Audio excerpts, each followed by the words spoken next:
There we go. And then I am going to let people in, and then do we still record it on Zoom? Yeah. It isn't necessary if it's streaming. It isn't necessary. It's just a backup. I'll just do it otherwise, just in case. Record to the cloud. There we go, in case we lose something. Okay, so ready to start?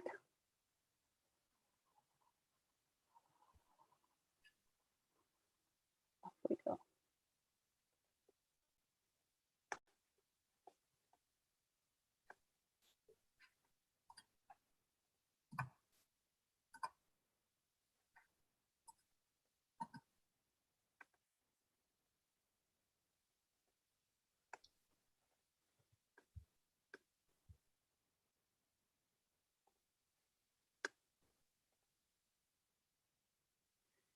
I'll just give a minute or so for people to join us before starting.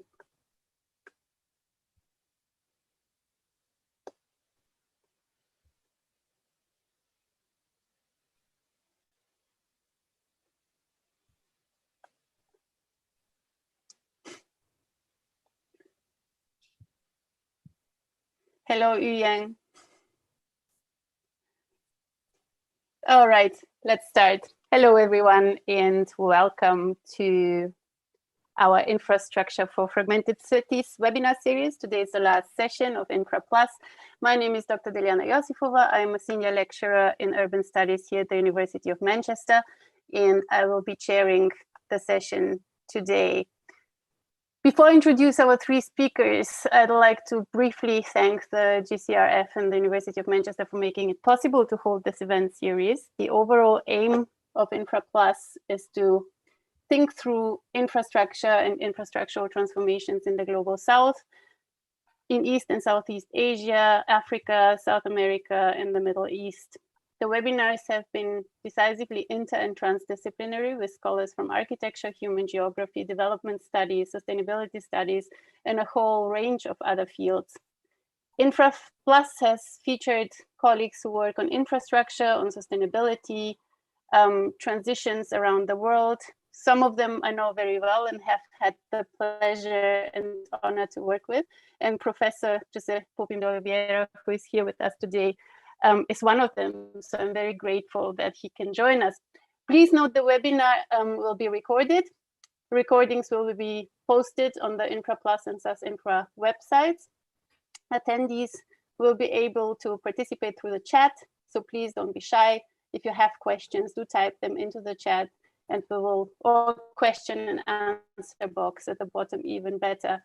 And we will make every effort to invite the speakers to answer and comment following their presentations.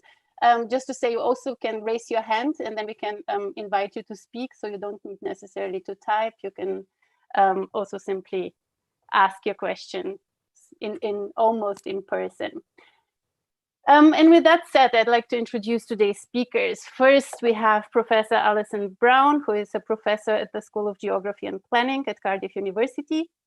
She is a chartered town planner with extensive professional experience in the developed and developing world in both consultancy and academic research. Her areas of research expertise include international planning practice, urban informal economy, social inclusion, China-Africa trade, public space, and the right to the city. She has overseas experience in 22 different countries in Europe, Asia, Africa, and Latin America.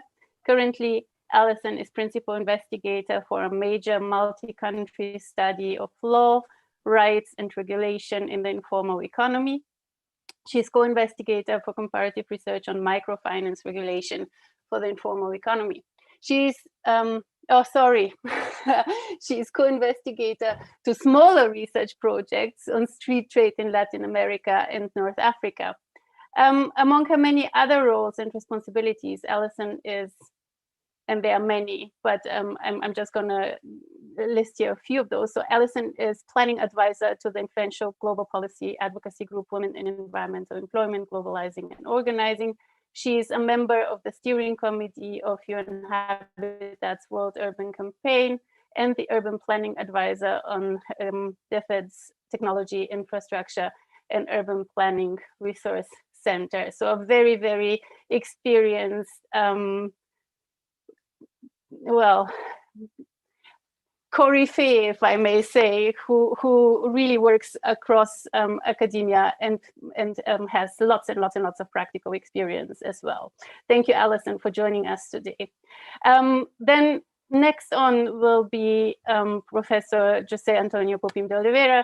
When we worked together at UNU IIS over, well, way over a decade ago. He was assistant director and senior researcher at the Institute for Advanced Studies of Sustainability at the United Nations University. Currently, he is a research professor at the Getulio Vargas Foundation. He is also a contributing professor at Fudan University in China and is associate researcher at the MIT Joint Program on Science and Policy for Global Change. His research is multi and interdisciplinary, especially when it comes to connecting the natural sciences and engineering with applied social sciences. José works across disciplines, including planning, public and business administration, management, environmental policy, development studies, governance, and urban studies. His current work focuses on the political economy of sustainable development, particularly on aspects related to governance, institution building and development, and implementation of public policies at various levels. José has coordinated several research projects and has published 10 books and dozens of articles in national and international academic journals.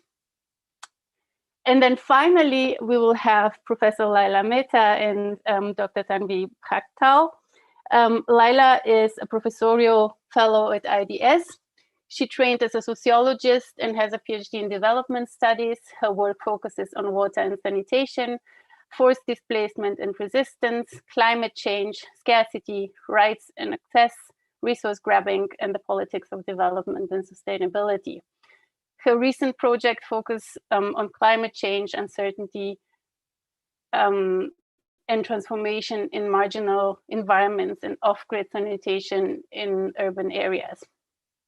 Lyla has studied the politics of water scarcity, the linkages between gender, displacement, and resistance, access to water and sanitation in peri-urban areas, and climate change in India.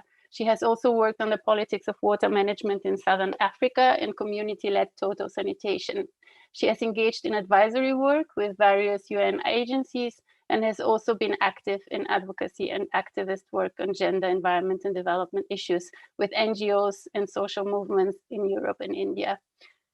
She was the water and sanitation convener of the STEPS Center and is currently editor of the journal Environment and Planning E, which is Nature and Space.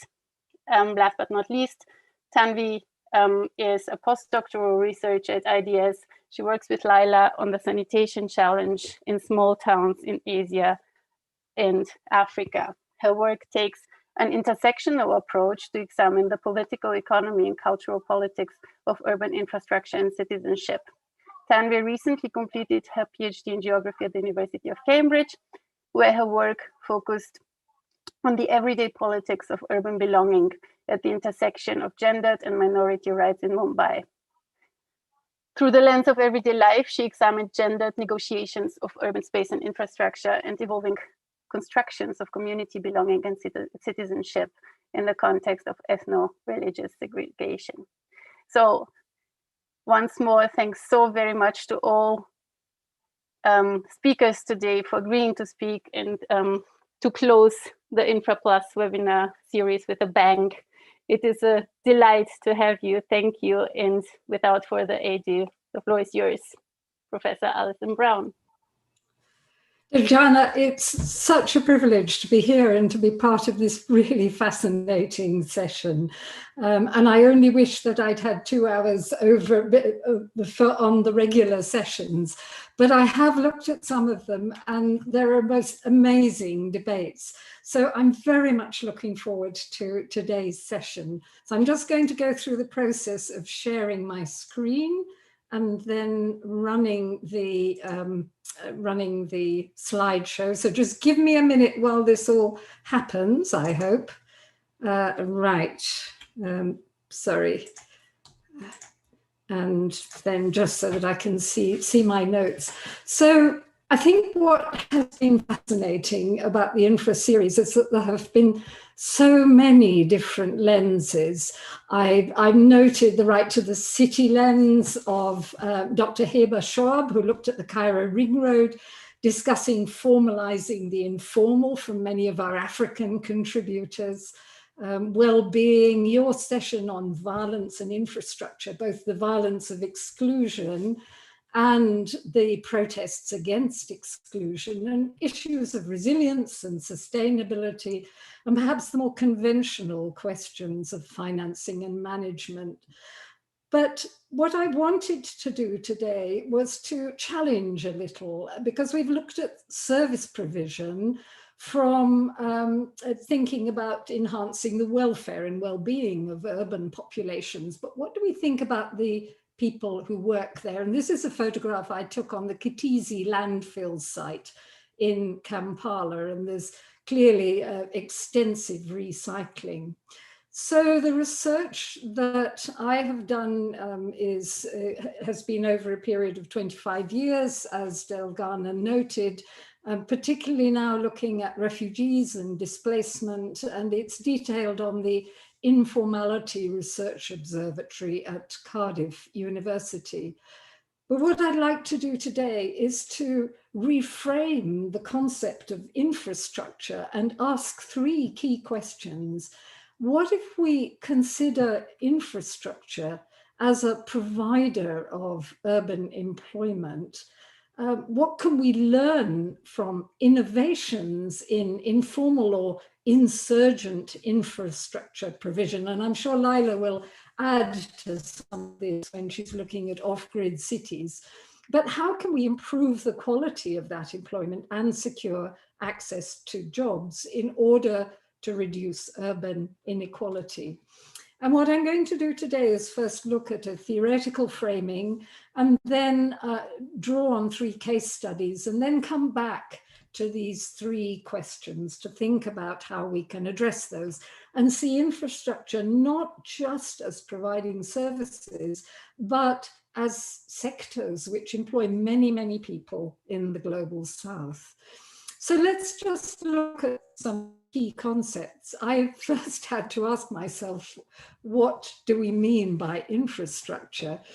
It's a very broad term, but it seems from looking at various literature, but also dictionary definitions, that you can divide it into two. We talk about the hard infrastructure of routes, networks, cables, and buildings, etc., that provide basic urban services: water, sanitation, solid waste collection, power, transport. But there's also the social services that are essential to the well-being of urban populations. But the important thing on which I want to focus today is that soft infrastructure. It's the public works of a country or city and the resources and people, but particularly the people that make that infrastructure function. And another definition I came across is that it is also a foundation and an underlying framework or a system of organization. But my work particularly has been on urban informal economies. And this is a global phenomenon which is particularly prevalent in the global south. So globally, over half of all workers, or 90% in developing countries, 67% in emerging economies, are working informally employed. And it's different in different regions. In Africa, it's as high as 86%, according to ILO figures in 2018. In Asia and Pacific, it's 68%. In Arab states, it's 69%. But even in the developed world, it's between 25 and 40%. So there are many, many people globally who are working in insecure jobs. This is part of traditional work which has moved into urban settings, but also structural transitions which are taking place globally and nationally, and new employment patterns which are leading to an increase in informal and casual work, which are also influenced by the digital transformation in reshaping informal work. And I think I'm increasingly finding in some of the work that I have done with and for informal workers, the use of the mobile phone is transforming, not always positively, but it is transforming the way in which people work. So how do we define the informal economy? So the informal economy is usually, it's defined by the ILO, the International Labour Organization, as all economic activities by workers and economic units that are in law or in practice not covered or insufficiently covered by informal arrangement. And that includes the way in which labour is hired, the left-hand column, and the way in which enterprises operates, the column across the top. And labour can be casual in both informal, unregistered businesses or informal ones. Labour can be formal in informal businesses, but not informal ones if it's run with a contract. So the informal economy is considered to be these three elements and covers anyone and any enterprise that is working to some extent outside the regulatory framework. That regulatory framework often doesn't recognize reality. However, in the academic literature, there are a number of hugely important debates that have looked at the insurgent or counter-political process. For example, Ananya Roy, who's talked about the occupation of space, production of space informally, that these informal processes that challenge dominant regimes, as James Holson has talked about the regime of citizenship, but how does it challenge the dominance of the infrastructure paradigms which are often applied in cities, or that grey space, as Oren Yiftachel has talked about, between regulation and eviction or expulsion. And Martha Chen from WeGo has talked extensively about the different paradigms and how they really don't fit the complexity of what's actually happening on the ground, and those shifting relationships between legal and illegal and legitimate and illegitimate. And so the critical thing is to identify the gaps. And there are extensive literatures that have looked at statistics and measurement, at the dynamics and the structure of employment, at old and new forms and legislation and informality, and also social protection. And there are some very good sectoral studies, but the problem is that by its nature, informal employment and the informal economy is very difficult to track because there are a lot of own account workers and small enterprises that are not fully registered. And what we don't know is the proportion of informal work in infrastructure provision, depending on how we define infrastructure. So there are very many diverse sectors, from this cardboard collection in Dalian in northern China, or the water in the informal settlement of Kosovo, which is in Nairobi. And here we have water supplied at water kiosks, but some people who have piped water supplies, who sell water privately, and collectives, an NGO that maintains the water pipes. So there's a huge mixture of ways in which water provision takes place. There are generators, and I've recently come across studies in refugee camps where refugees who have generators sell the electricity. Informal road maintenance, for example, in Dar es Salaam, where unemployed lads simply fill in the holes in the road and put a rope across to stop the cars to take their payments. Informal land regulation, as my PhD Said Ahmed looked at in Karachi, and all types of services in informal settlements. So what do we learn from those, and how do informal settlements work? So I'm now going to talk about three different case studies. The first one is of informal transport.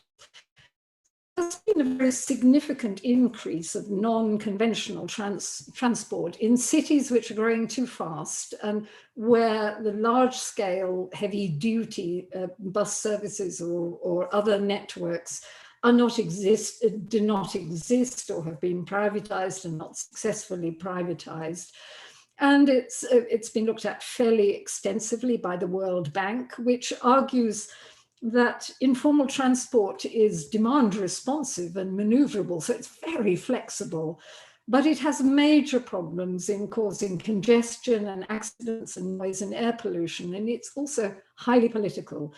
This photograph is from Kampala in Uganda, and I've recently completed a study led by the University of Birmingham, Francis Pope in Birmingham, and it was a multidisciplinary study with planners and development studies experts and chemists who were leading the study, who looked at the vulnerability of people to air pollution in 3 African cities. And what we found in Kampala, one of the case studies was the Boda Boda riders, the informal motorcycle transport, which actually provides a very significant proportion of the transport in the city. Kampala's got 4 million people in the greater Kampala area, but about 60% live in formal settlements. Over half work informally, and only about 30% of the road network is paved. So actually motorcycles are able to negotiate unpaved roads. But it's very difficult to track the numbers. There are perhaps about 150,000 who are directly employed, but I had estimates of between 50,000 and 500,000. Maybe on top of that employment, there's a total spin-off employment of about 500,000 people. But what's very interesting about the system is it's self-governing, it's organized in stages, and the stages is a stop where where the riders stop and wait for rides. And here's one in the informal settlement of Bweze in Kampala. But it's also changing very rapidly with rider apps. But what we found is that those riders were highly vulnerable. The riders themselves were exposed to air pollution for long periods of the day, well above WHO's standards. And this was particularly exacerbated if they were susceptible, if they had breathing problems or any illness, so that their vulnerability was this combination of exposure and susceptibility. And the adaptive capacity, there was a certain amount of individual measures that could be taken, but actually they needed to be collective and undertaken in partnership with institutions to make a difference. So that's just one example. The second case study is I'm looking at waste collection, both waste picking, collection, and recycling. And we can see on the right here a photograph of a bodega or a house which has been turned into a recycling storage center in Cali in Colombia. So as Sonia Diaz, who is a waste picking expert, suggests that in fast-growing cities, waste services are very seldom equitable and consistent. And waste privatization fails to serve the poor, but in particular, those people who informally collect waste, their needs are often ignored. And there's a big debate about who owns waste. Is it people who throw it away? Is it the municipalities? Or is it part of the urban commons, as Carve claimed in his PhD? And Sonia suggested that, as with Eleanor Ostrom, waste should be considered as a common pool resource, a resource which benefits everyone if it's recycled, but where the value is diminished if it's overused. And municipalities benefit from the activities of waste pickers, but they don't pay. So there's collection, there's recycling, there's security because of eyes on the street, and it provides livelihoods for many. An MSc student of mine, Vildan Karakis, looked at waste pickers in Istanbul, where they have been affected by a 30-year modernization program of waste management. And waste came to the headlines because of the very sad collapse of a landfill site in Umrani Hekimbashi, excuse my pronunciation, but there was an explosion in 1993 which triggered a landslide, which buried a number of people who were living in the nearby informal settlement. But as a result of EU harmonization process, the regulations were introduced in 2005 to collect and separate packaging waste at source. And this actually meant that, for example, in blocks of flats, there was waste recycling, and that source of waste was no longer available to waste pickers. So a regulation was introduced in 2019, which looked at social and economic issues. And it suggested that, which looked at both the waste collection and suggested that social and economic issues should be included. But in practice, the waste collection is really, and particularly the recycling service, is a service which is provided by municipalities and the private sector, and it becomes extremely difficult for waste pickers to take place. So this impact of modernization in Kajikoi is reflected elsewhere, as you can see from this newspaper clipping from Duvar, which said that Turkish waste pickers were undervalued and unrecognized and at the mercy of the former recycling sector. So this neoliberal approach to this process of infrastructure servicing waste collection is taking place in a context where in principle municipalities are supportive, but in practice there's a regulatory collusion between municipalities and the private sector. Waste pickers have limited access to waste supplies and face increased municipal police intervention despite their organizational capacity. But it doesn't have to be like this. And the Asociación de Recicladores de Bogotá in Colombia, in Latin America, and elsewhere in Latin America has been extremely effective. But really, because there is a process of constitutional challenge, a tutela through the constitutional courts, where anybody can argue that their fundamental rights are being undermined by the operation of legislation or regulation. And the waste pickers have been quite effective in using this to argue that privatization was a violation of their fundamental right to work, and to seek inclusion, to enable, once they formed associations, to be included in the formal waste collection process. So that means that tendering legislation for privatization has to be written in a way that waste picker cooperatives can take part.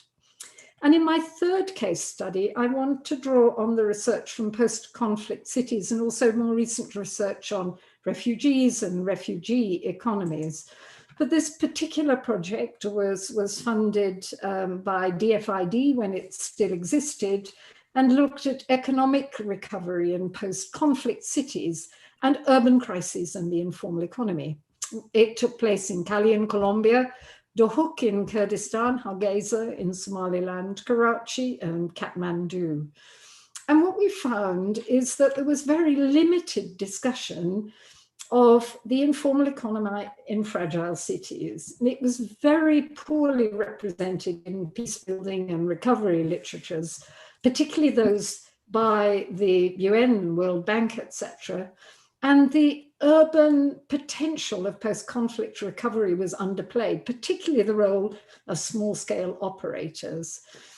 And we found that in a post-crisis setting, a number of specialist economies were emerging. But one of the most significant one was the replacement economy. So when government was struggling and service provision had collapsed, what happened was that the informal economy stepped in. So we saw examples of transport. The photograph of motorcycles is the motorcycle taxis in Siloé, in Cali, in Colombia. Water provision, which took place by donkeys in Hargeisa and also in Karachi, and waste collection and even banking in Somaliland, in Hargeisa. That certainly wouldn't happen in Cardiff. And we argued that in urban crisis, people construct livelihoods and enterprise for survival, as our over 1,000 interviewees told us. And these initiatives are often in urban service provision, but we need to understand and foster these initiatives in order to be able to help build stability, give people a stake in recovery, and support the economic growth in a post-crisis setting. And this approach forms an essential bridge between emergency relief and long-term development. And I think the key problem is that the humanitarian aid sector doesn't talk effectively to the development sector, but we need to achieve that continuum in post-crisis recovery. And I would argue that in that context, particularly, informal operators have a very specific role to play. So the key principles we suggested providing were to adopt a do no harm approach, to understand what people are doing, to foster the informal economy's potential, to fill gaps in infrastructure provision, and to meet the space and security needs to help them build economic potential. So in conclusion, I wanted to look briefly at the concept of innovation before coming back to those 3 questions that I posed at the beginning. And I've recently working on a project with UN Habitat with the Knowledge and Innovation branch, which is looking at innovation in Calais and De Hoek as arising from that previous project. And we found really that infrastructure provision is a collaborative response in crises, but it was particularly effective in both Calais and De Hoek because of a partnership between the displaced populations and incoming populations or conflict-affected populations and imaginative local governments who were able to adapt. This is a photograph taken in Kibera of someone who's using high technology to presumably run a fridge or a television or even charge a mobile phone. And those approaches, these innovative approaches, involves partnership between governments, civil society, and informal workers. It generates new knowledge about the ways in which work can take place, looking at ideas and at processes, and helps support informal livelihoods.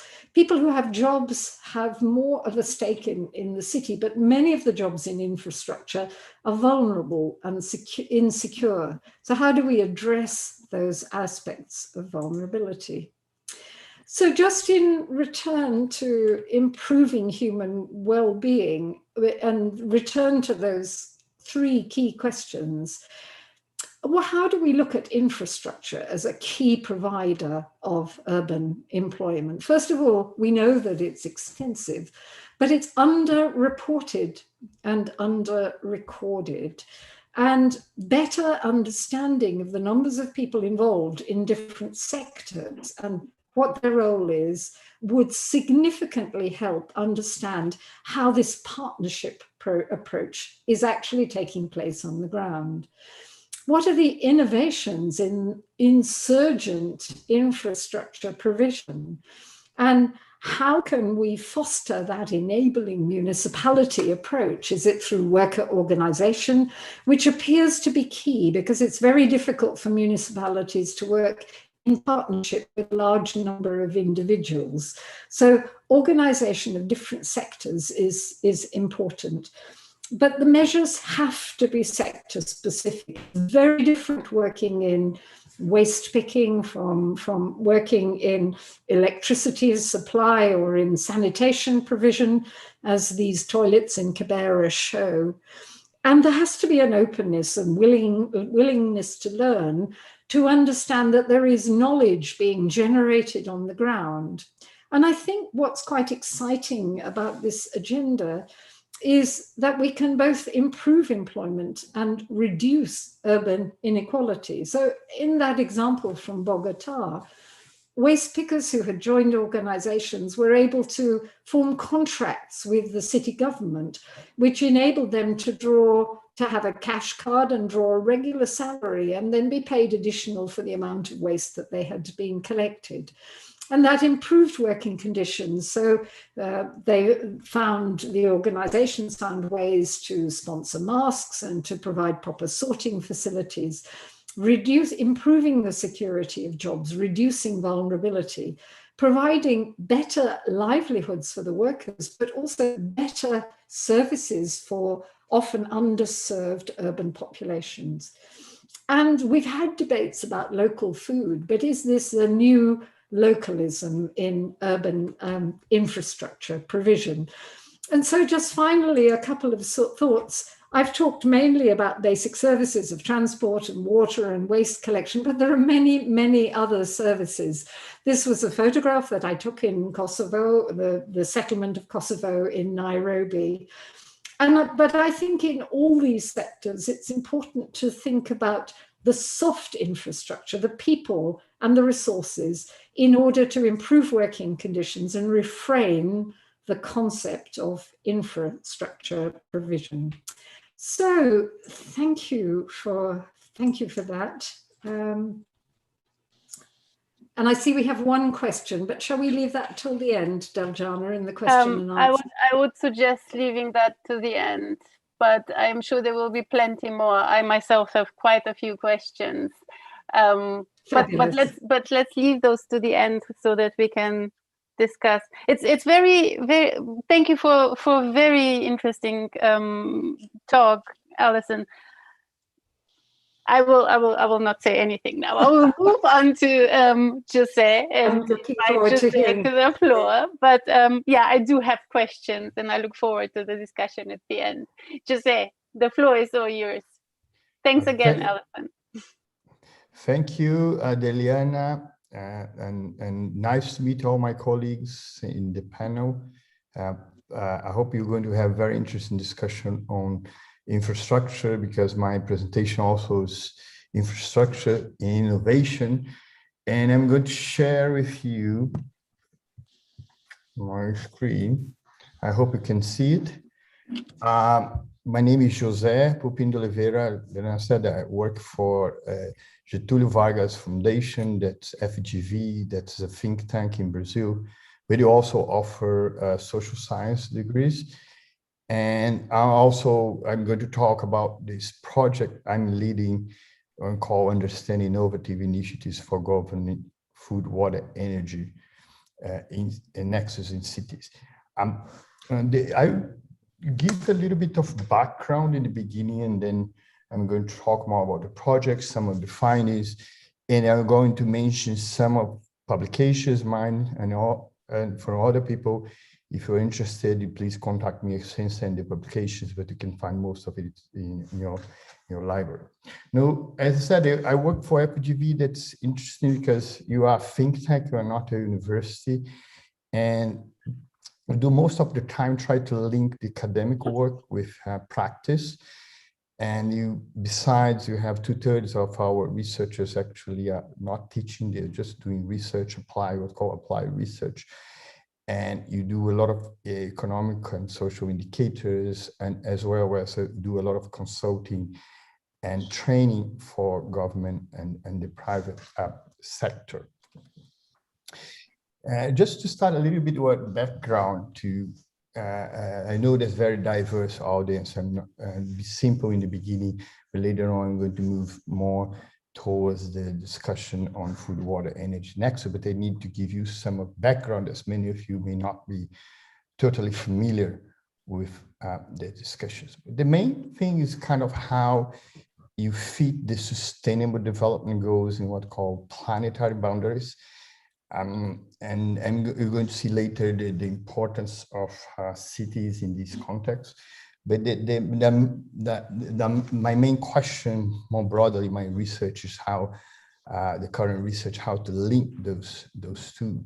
And I know some of the planetary boundaries already included, not all, in the Sustainable Development Goals, but how you can actually achieve human development as keeping the planetary boundaries. Put this in perspective, if you look at what called ecological footprint, and you have here on the horizontal axis, the human development index, closer to 1 is more developed, and then you have the y-axis, then vertical axis, you'd be the footprint. What you see, countries that generally develop in terms of human development, they also increase their footprint.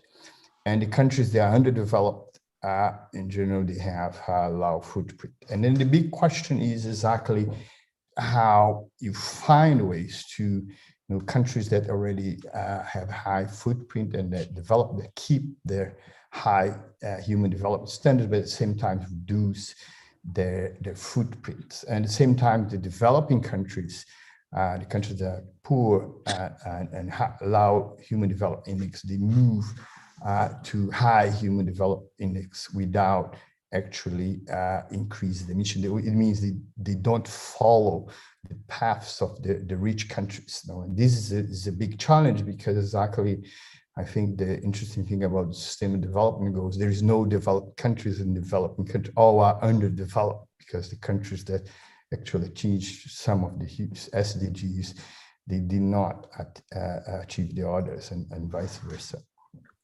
And the issue is that a lot of opportunities. This is a work I did while I was with Lyla in Japan, the United Nations University, UNDP. You look at the opportunities, and you see many potential kind of win-win situations between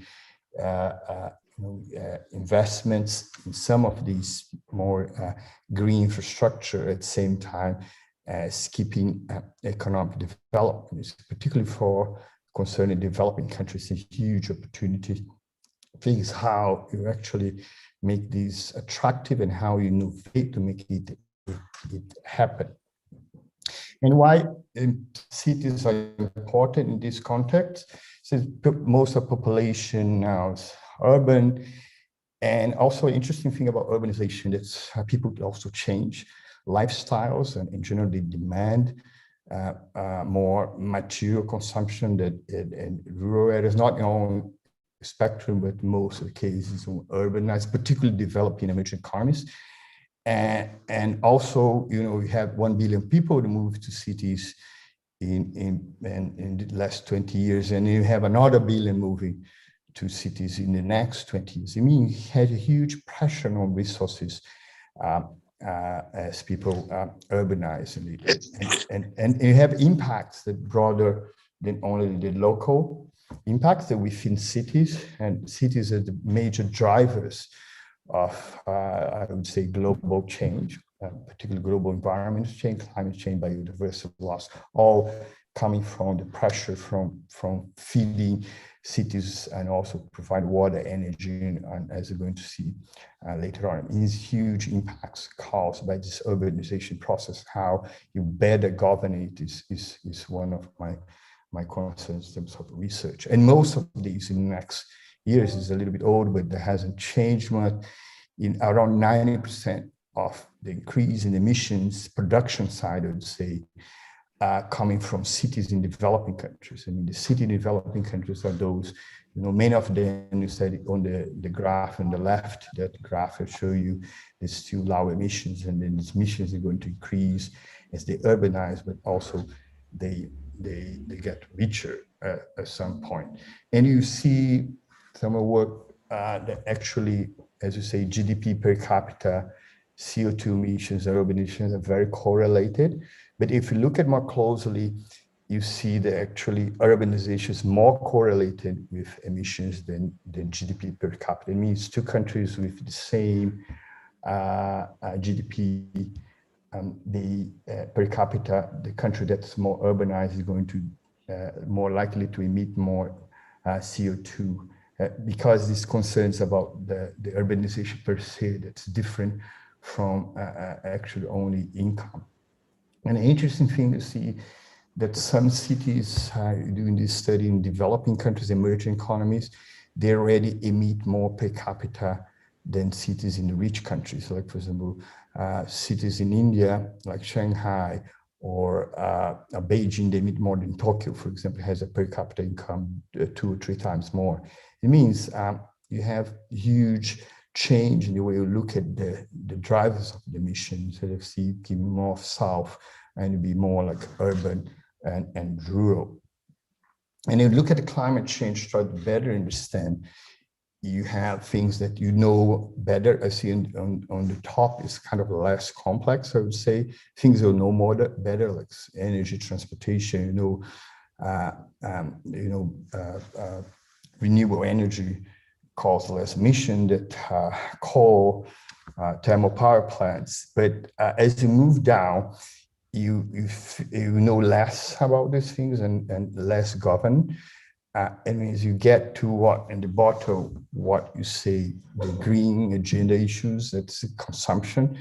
In cities is very interesting. You know much less, much in terms of how much they emitting, but also in terms of how to govern it. And this is the main concern of the research I'm going to talk later. And you look at, for example, the approach, even start to measure it, and you see there are different now approaches to measure cities. And you look more at the consumption side and see a very big difference. Some cities could be 3 or 4 times more. One, I think, research was done in the UK. Some of the cities are 4 times more when you're measuring the consumption side, exactly because they got greener, moving the polluting activities to other countries and just importing the final product. And you have to start looking, and the IPCC and others are doing the work to develop methodologies to work the consumption side. And you have already some the trend moving more to measure consumption side or combination production and consumption side. And my research in the last, before I move to the project results, you look at it's very interesting trying to understand this global project in a more local perspective. And means you have to look at local governance. I'm very, all these UN meetings are very good, very nice, good food, nice speech. But when you look at the local level, if you don't have the governance at local level to make this change, all these big discourses and resources are not having an effect on change. I think how you change this local governance structure to take into account planetary boundaries in the decisions, particularly in cities. And at the same time, for developing countries, you have, I would say, old problems, the problems that Professor Alison just mentioned, but you need new agendas for implementation. You cannot provide for those services in the same way you provide in rich countries, because if not, you go much over the planetary boundary. And how to look at this, I would say, these new agendas of implementation, particularly in terms of urban management. And now moving more to my research, I give you the background, the importance of cities, and particularly a way to approach this, look at the consumption side of things and look at the governance aspects of those. As I say, one discussion is about this Nexus, but the Nexus is basically water, food, and energy. And these are supposed to increase a lot by 2050. And with climate change and other social political instability, for example, there are a lot of risks in security of supply of these three elements, and the Nexus is trying to how to think about these connections between these three elements. They're very linked. And cities particularly, as I mentioned, part of the problem, maybe part of the solution, part of the problem, because the large part of water, food, and energy, the final consumption is in cities. At the same time, large part of the cities, they import from elsewhere. They are not produced locally. They bring from outskirts of the city or other countries or far away. And then see how they govern those three elements. Most of the time, you're going to see not much governance on these at the local level. People just open the tap, they don't care from where water comes from. You just go to the supermarket and buy food and turn on the lights without looking at how this actually has much larger impacts. As I said, the cities make huge pressure on that, and didn't put some data, but data is around 70% of these three elements, the final consumption in cities. And this project is part of this Belmont for GPI Europe initiative that's called Sustainable Urbanization Global Initiative. We have 15 projects, look at different aspects, some more technical and some more like social science side. And they are what called transdisciplinary, in the sense that they are people from different natural science and social science, but also you look at international collaboration, and at the same time transdisciplinary, try to translate the research to more practice, to influence practice on that. And you have partners in the project that are academia, others like think tank like us, and others like the ICLAID, a network of cities where we try to work together to do the research, but at the same time, in the stage of transfer part of the knowledge to make cities to make better decisions. And we are funded by different organizations, and this project, the general objective, is try to understand innovation in this aspect, particularly concerning the green-blue infrastructure. I'm going to define what it is later, but looking at this nexus, how the green-blue infrastructure improved the nexus in food, water, energy in cities. At the same time, we try to develop some guidelines to disseminate to cities. I'm going to show you, because of time, for sake of time, and I don't have time to go all detail, some main points of the projects and findings. You have the green infrastructure. Is not like you don't consider, for example, green cars, electric cars, or metro, like green infrastructure. For green infrastructure, actually, nature-based solutions also called, but basically things that are made of natural infrastructure. And you define 6 types. You can see in left bottom here. You look at this 6 kind of infrastructure, how cities innovate on those 6. They are connected in the literature found, also in the case, how they are connected with the nexus. To provide some of these infrastructure can reduce a lot, for example, the consumption of certain components, like for example, water, or electricity, heating, etc. And then you look at how they are connected, and basically try to look at the innovation side. I'm going to define innovation a little bit, how cities innovate and govern those 3 elements using green-blue infrastructure. And basically the main, I would say, idea behind is to combine, let's say, the solution for this global problems, local environmental problems. We also need to have economic and political viability. And the idea of learning is expansion of this opportunity, that you're going to have more of opportunities of convergence between these 3 elements at local level. This is what you're looking for. And here, what you did in the beginning, you kind of map, you got a large survey of cities, and you detected those cities based on a protocol, which cities are innovative, what kind of innovative, what type, how they created, the impact, and understand the institutional arrangements of these 82 cities that were identified actually doing some innovation in green-blue infrastructure. And you look at first, what kind of innovation related to the green-blue infrastructure, different elements of those 6 that you mentioned. And a lot of them do like green space and water bodies are the main part of this innovation. And also the drivers, why the cities did the intervention for different reasons. You see very big difference between Asia, Latin America, and Africa. In Africa in general, it's a lot of this infrastructure, urban agriculture and others, for example, provide food, water, fiber, food sources, while in Asia is in Latin America more culture of service, like parks and spiritual, symbolic, educational reasons. And you try to look at in the research first how this happened in practice, to understand how to make it happen. How cities move to a situation where they didn't have or were not managed those infrastructure, and how innovate to kind of move to the situation B, A to B. And you try to quantify how much interfere in the food, water, energy nexus, how and why. And give you some of the results. And besides 82 cases, you look around 10 cases, 8 plus 2, that cities, you look at specific innovation in those cities and try to do a lot more case study.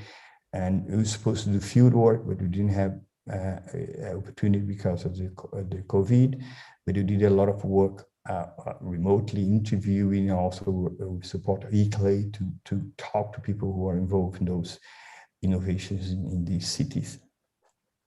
And the conclusion, how cities innovate and learn. And first, you try to measure innovation, the level of innovation, divide between outputs and outcomes. And also, you also measure the degree of the capability, not only the innovations define outcome, but the capability of cities to do this innovation. Basically, literature of management, they make this distinction.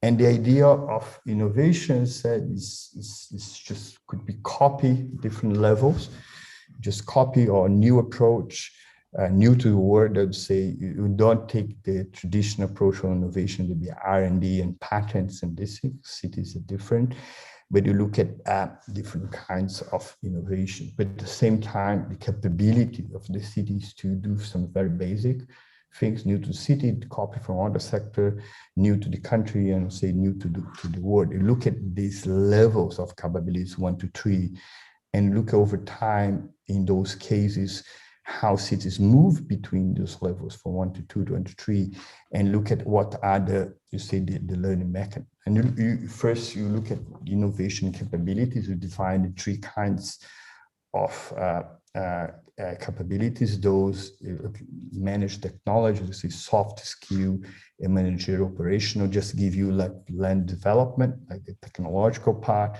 for the use GIS and mapping, and these up to manage like the changes for political and social skills and logistics and operation, and make it happen, in terms of providing, for example, the management of a park of our infrastructure. And you look at these 3 levels and look at how cities move through this level. For example, in the cities where you study like land development, Doma, Johannesburg, São José dos Campos in Brazil. And all the time you look at the learning mechanisms. The learning mechanism is what makes cities moving from those different levels, from these levels, from 1 to 3, 1 to 2, how they learn those things. And look at different external, internal mechanisms. Internals might within the city government, the municipal government, and you look at external sources outside, could be the same city from NGOs and other, but also other countries, ODA or international NGOs, or interacting with other cities abroad and so on. And you look at how these sources of knowledge, I would say, flow. It's also a very big difference among countries, because Africa is much more dependent on external one way, training and some consultant that they call, while Asia and Latin America is more like external and two-way, more collaboration. These things. You map those things, and you look at also specifically the source of knowledge and how they change. For example, cities in Africa, particularly those you identify. It's not. But those in Italy, they are very dependent on exchange with foreign organizations, much more than those in Asia and Latin America. And finally, you look at this translated mechanism and collective approach. For example, you're looking more quantitative, qualitative approach, looking in general this external acquisition of knowledge.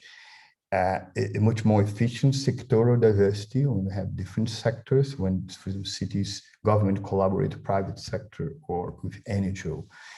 And in general, the type of innovation you have divided into more incremental innovation and more transformative innovation. You look at, for example, transformative innovation is much more dependent on external source of knowledge than the internal.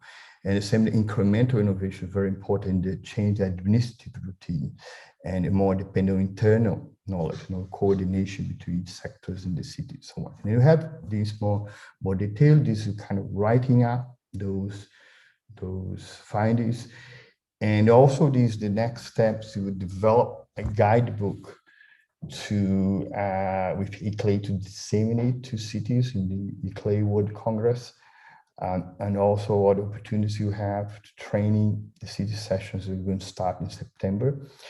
And also you will award another grant, a smaller grant from Future Earth, that's Association of researchers and funders for for global change, to pair the cities and see how this, details of this exchange of knowledge, how the cognition, say, of knowledge, of learning happens between two cities. You have three pairs of cities. You are working there, they'll be working together. One adapt the innovation of the other in their own context. And then this is things you start doing now.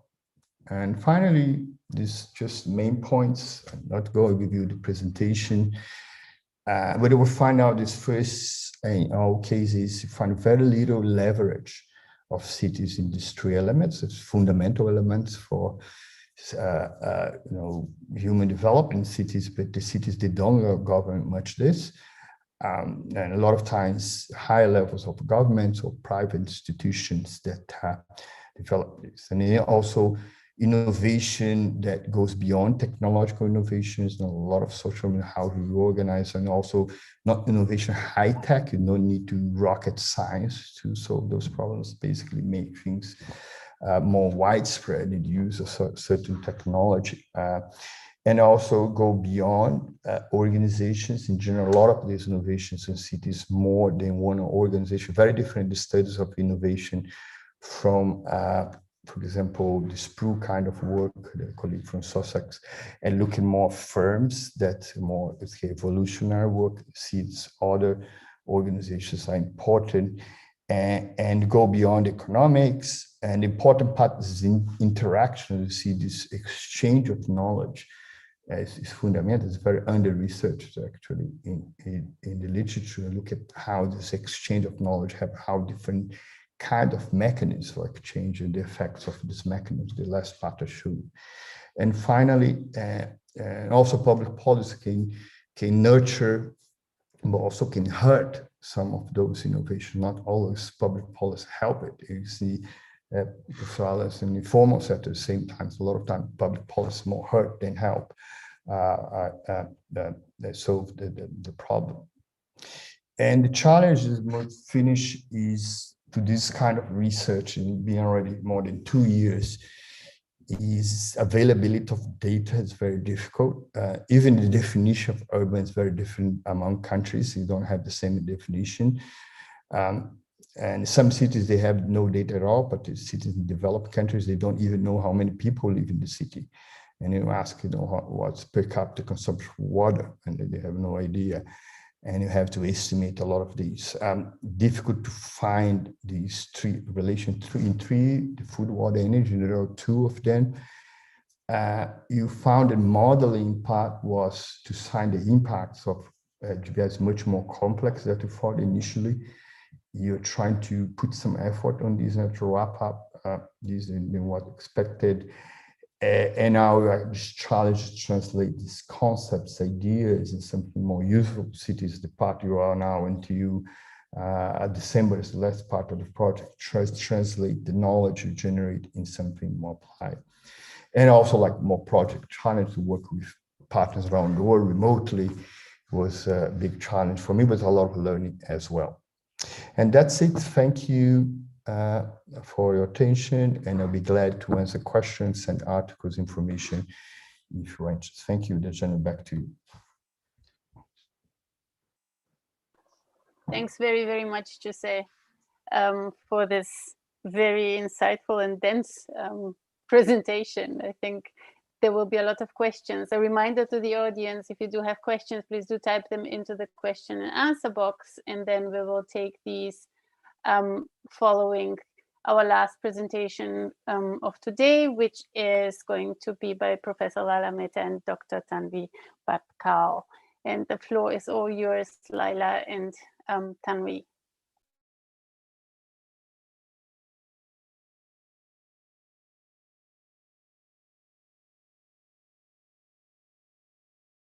Hi, can you hear me and see me? And can you see the screen all right? We can see the screen all right, and we can hear you and see you. Lovely. So thank you so much, Deliana, for inviting us. And thank you for this absolutely amazing series. It's been really a pleasure to engage with the session so far. And it's also an honor to speak here today. Tanvi and I are both working on the GCRF project, Brown Gold, and we're going to present some of that, which is part of rethinking the off-grid. The basic logic is that over half the world, 55%, live in urban settings, and about 1 billion of these live in informal urban settlements. So what do you mean when you talk about infrastructure in such settings? So the project is seeking to reimagine infrastructure around urban sanitation in these off-grid settings, and it's a hugely compelling issue. Urban sanitation. Sanitation is off track, and obviously all the SDGs now are off track thanks to the pandemic. It's very challenging, and we're focusing on small towns and small urban centers. And what we're doing in this project is to focus on the potential to consider waste and shit as a resource. So picking up on some of the issues that Alison and José spoke about. So we're asking whether the idea of brown gold can be a lens to reimagine infrastructure and the city. And so we're focusing on marginality and unequal citizenship. And we're looking at what it actually needs to actually focus on that potential, and also the role of bottom-up processes and innovation. So really picking up on some of the issues raised, but also the politics around some of these issues around local innovation in reimagining off-grid in these spaces. So why is it important?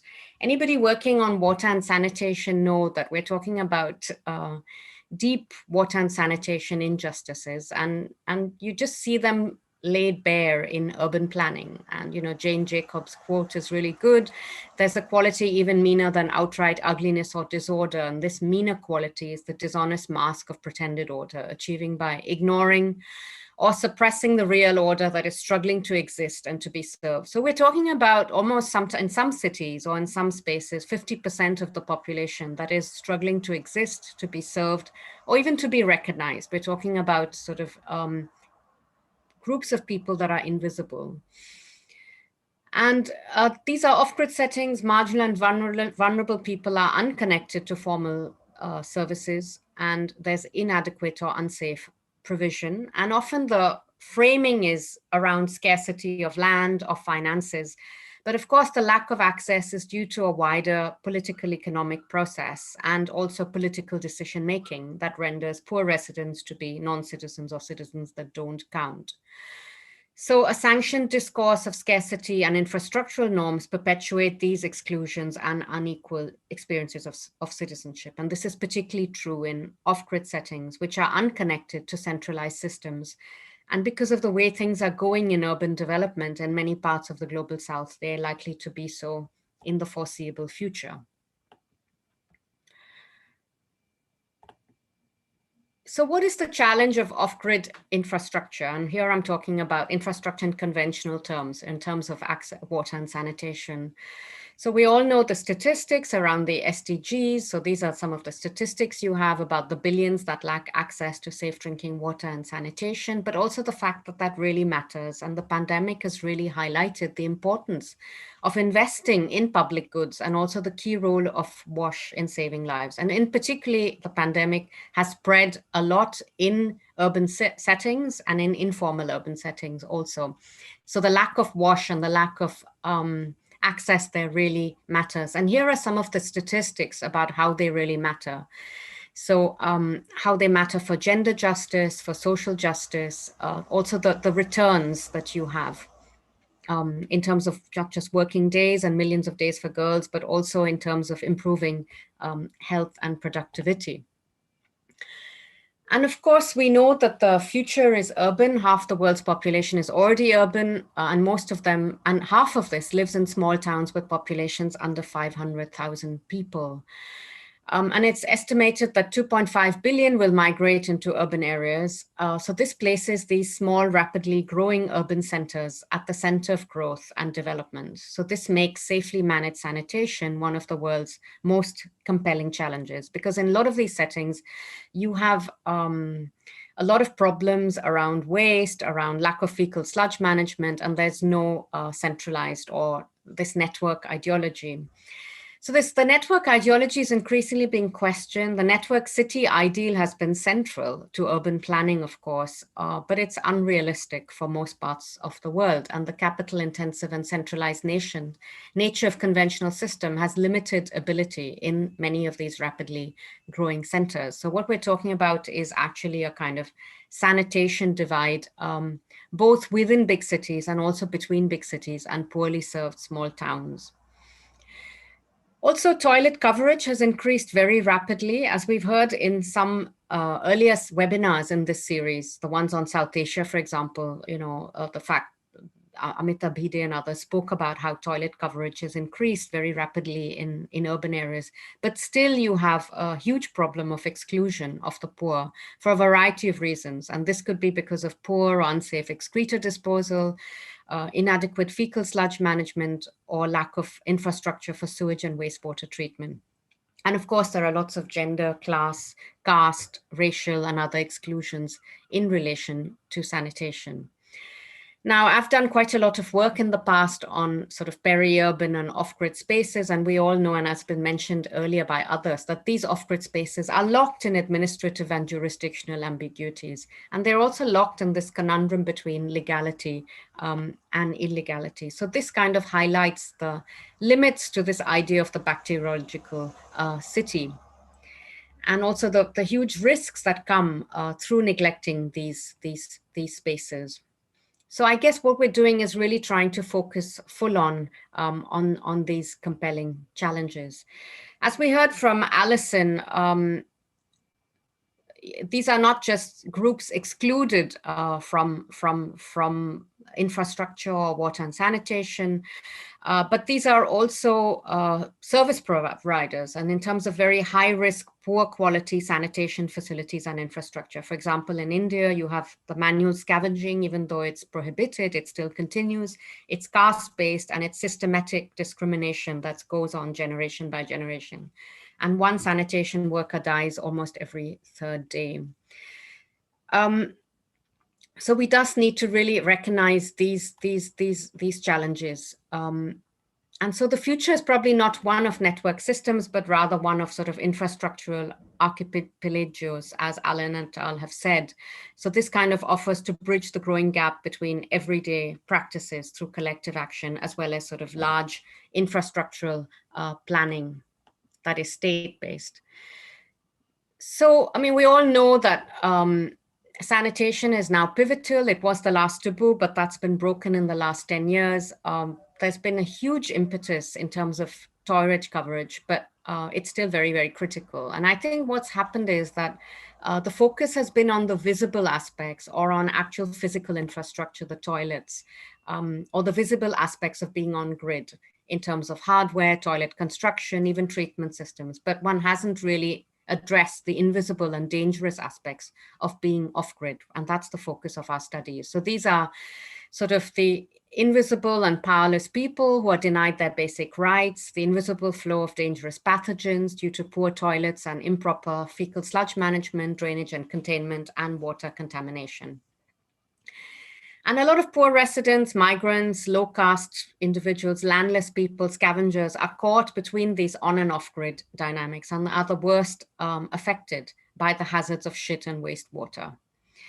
So in other words, sanitation is not just a functioning assemblage of pipes, ducts, bits, hardware, but as McFarlane says, it's also about bodies, shits, pathogen, rights, and health.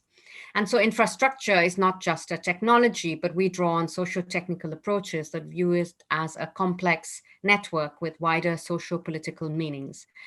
And so it's very important to bridge the artificial divide between the socio-political and the technical, and also to view this infrastructure and how it's created through relational processes. And in our project, we're working both in an interdisciplinary as well as in a transdisciplinary way. And Tanvi will talk more about that in a little while. So I guess what we're trying to do is, what's at the core of conceptualizing the off-grid or pushing some of the reimagining it is really to challenge these ideas of unequal citizenship. And infrastructure is a core lens for understanding the urban, as we know from many scholars, and some of them are listed up here. And And, you know, formal citizenship is neither necessary nor sufficient for substantive citizenship. And the rights of marginalized groups are routinely and systematically violated by the state. Lemansky talks about infrastructural citizenship to examine the relationship between infrastructure and citizenship in shaping urban life. So, for example, infrastructure for her, when she looks at Cape Town, serves as a medium for citizens and the state to engage with one another.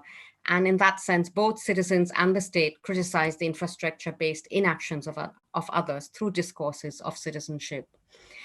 In the Indian context, for example, Partha Chatterjee has also spoken about how marginalized citizens are often forced to mobilize as political society as opposed to civil society, which he defines as the chaotic process of negotiation to gain access to infrastructure and services. So this they do through stealth, through wit, through patronage. So you see these pipes that go, and that's how people gain access. Others have also argued for the need to move beyond this binary conception to address the dynamic and differentiated socio-political processes through which cities and citizens are produced. And in the Indian context also, Appadurai talks about the politics of shit, citizenship for post-colonial urban residents who by virtue of their social location cannot be distanced from the stigma and dangers of waste or shit. So especially when we look at issues around discrimination of caste, class, gender. So here, sanitation is as much as it is about infrastructure as it is about notions of pollution and purity, linked in particular to notions of caste. So what we're talking about is marginality in sanitation infrastructure and off-grid towns. So here we're talking about poor residents, migrants, low caste, landless people who are denied their access. And you could consider these groups to be almost like second-class citizens. So Cohen talks about that. These are poor and disempowered people who live in informal settlements that are deemed to be illegal and invisible. You know, they may be migrants, they lack the papers, they lack the identification, they're stuck there because of their caste, etc. And gender insecurity and violence, and indeed also many sanitation campaigns that reinforce particular gender roles of women as cleaners or as cleanliness goddesses, and also, stuck there in their roles.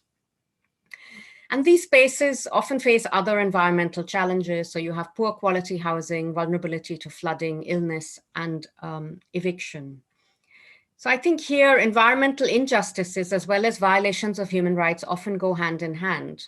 And struggles to access safely managed sanitation are also struggles about environmental justice and urban sustainability. And here, the role of agency is critical. So to reimagine the off-grid, it's important to draw on, to move away from just looking at urban informality and periphery as a problem, but how can we draw on the agency? Also look at these sites as sites of production for urban growth and development. So here we draw on the work of Denise, Dupont, Roy, and looking at subaltern spaces that cover a range of modalities. And these are not just a mix of complex structures resulting from mixed planning operations, but also sites of dynamic flows of work,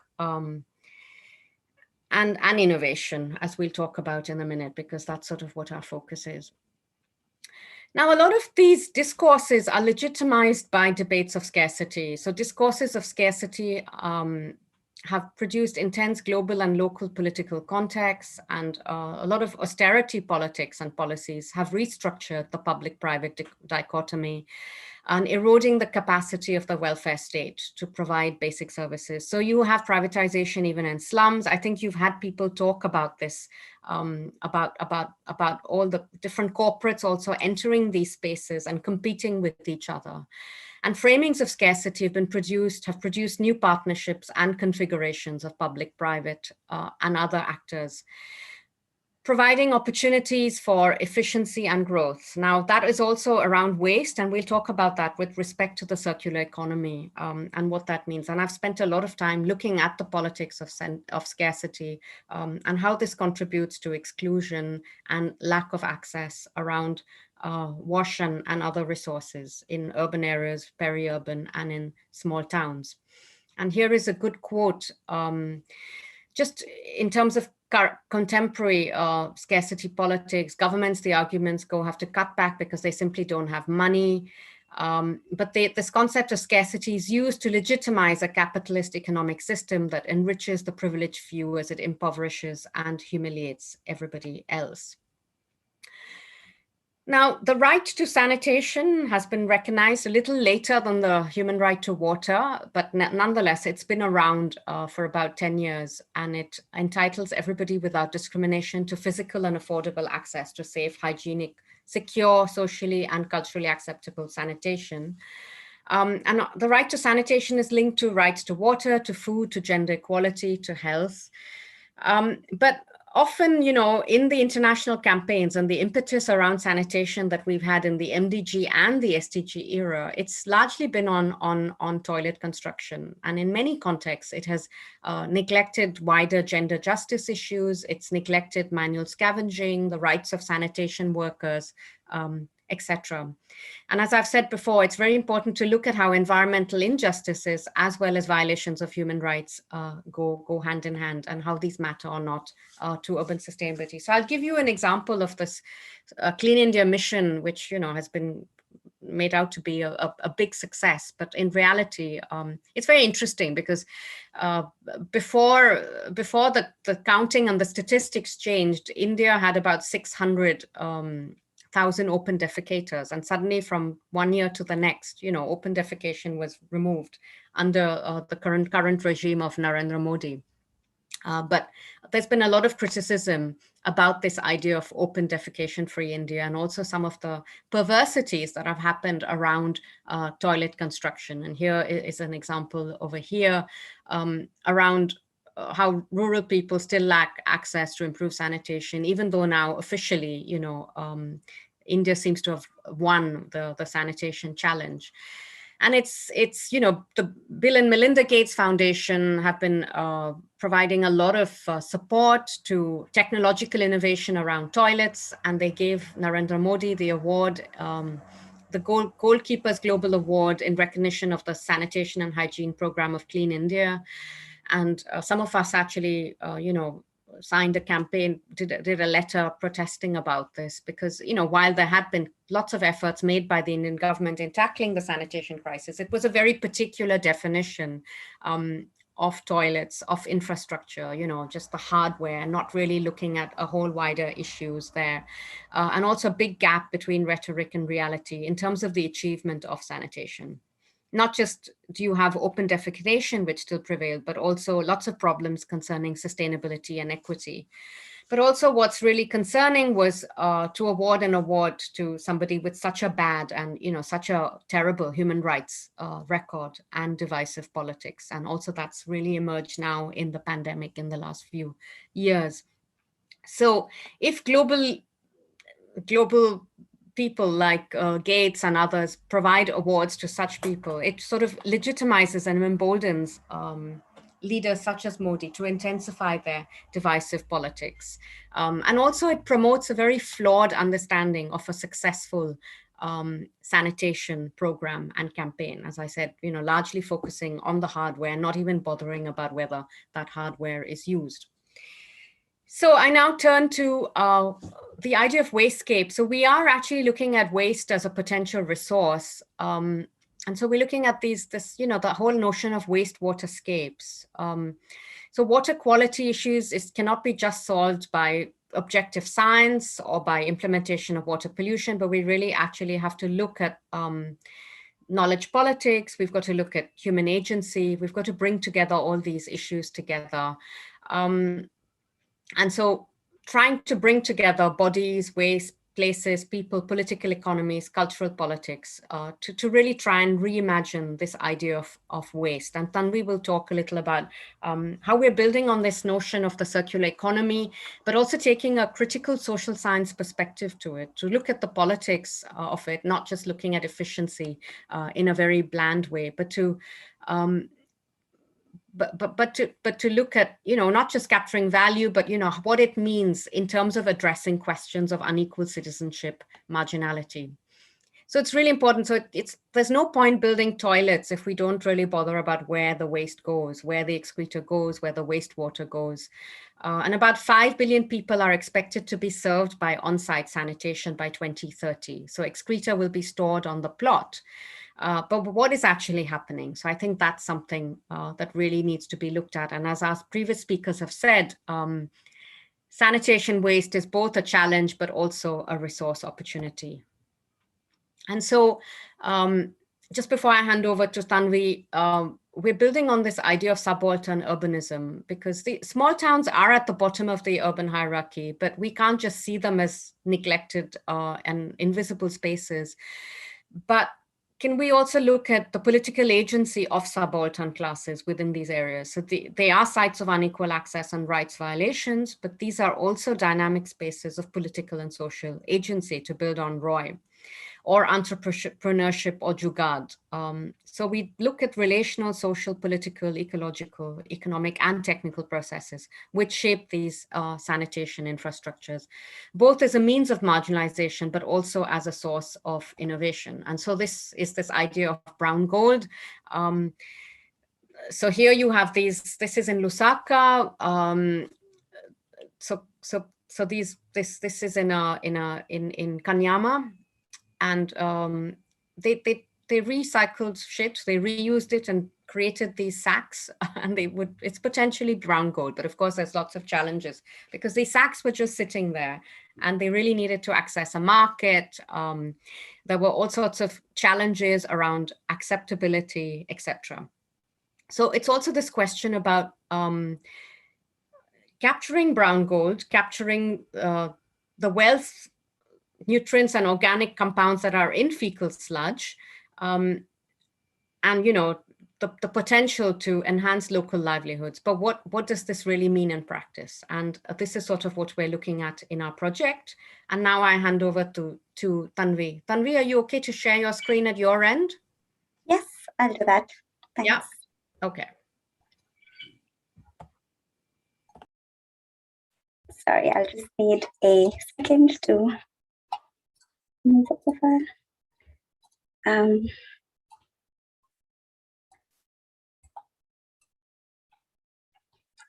Yes, so I think I'll just begin by quickly introducing the project before moving on to sort of the discussion of brown gold. And so this is a GCRF project looking at off-grid sanitation in 4 rapidly growing towns across Ethiopia, Ghana, India, and Nepal. And working to answer some of these questions that Lyla has been raising over the course of this presentation. That is, most of the team that are working on this project, and like most projects that have started during the pandemic, we're still waiting anxiously for the time that we can actually meet in person. But I'll begin by raising some of these questions in terms of fecal sludge management sort of across the sanitation chain that we are looking at. And in terms of this idea of brown gold, links up with the concept of the circular economy, which provides an alternative to the largely linear take, make, dispose system, largely through capturing value in what are otherwise waste materials. And so the circular economy concept is then embedded in critiques of relations that have produced the unsustainability characterizing the linear forms of global capitalism. And every day, millions of tons of shit generated and collected as fecal sludge from on-site sanitation systems. And this sludge is rich in nutrients and organic compounds. A key challenge and opportunity is then to create waste, to create value from this waste and to maximize this value in order to advance sustainable development. And by viewing sanitation as a closed loop service, the circular economy offers to reduce waste, pollution, and resource consumption. So for instance, various initiatives have used shit to grow insect larvae, which can be used as feed for fish farms or livestock production systems, or like Lyla mentioned in the example, as fertilizer for agriculture. And so the circular economy can then allow for energy, water, and nutrient recovery and in doing so address not only the sanitation grid and sanitation supply chain, but also the water and energy grids, as well as providing income streams, especially for poor users. And so through the lens of sanitation, what we're trying to look at is what do we need to do to sort of try and realize this promise of brown gold, or the idea of brown gold. But in practice, there's a lot of challenges as well. And I'll talk about a few of them through examples of the towns that we're working in, but also sort of question a little bit how we are framing this idea of circularity within sanitation. And across, in terms of the technical and institutional challenges, across many developing countries, there are concerns about the safety and effectiveness of fecal sludge management in terms of implementation. So for instance, circular economy practices may pose potential negative public health impacts associated with the management of latrines, water, and sludge recycling practices due to exposure to waterborne contaminants, which need to be prevented through safety measures, but are also then closely related to other axes of marginality. And so there's a need to understand challenges and identify appropriate avenues to advance safe fecal sludge management. And I'll talk about two examples that we're working on. The first is Gularia, which is a small town in southwestern Nepal. Gularia was declared open defecation free, and most households had pit latrines. During the ODF campaign, some poorer communities, however, had to build toilets with only 1 or 2 rings. And due to this, the pits filled quite quickly because there were limited resources. And so a lot of households, or a number of households, were forced to take up open defecation again once the pits were full. And so in such situations, there is a need to consider the practical realities of people's lived experience and how infrastructure can serve them, both in terms of the building of infrastructure, but also the sanitation chain. In Gularia, a sewage treatment plant had been constructed, which is what you can see in the pictures on the left. Those are the drying beds. But it remains inoperative due to several technical and institutional challenges. And we need to think about how it is that these are negotiated at the municipal level, especially in small towns. On the right-hand side, we have Mekelle, which is the capital city of the Tigray region in Ethiopia, which has been suffering civil war and violence since November last year. So our thoughts are really with colleagues there.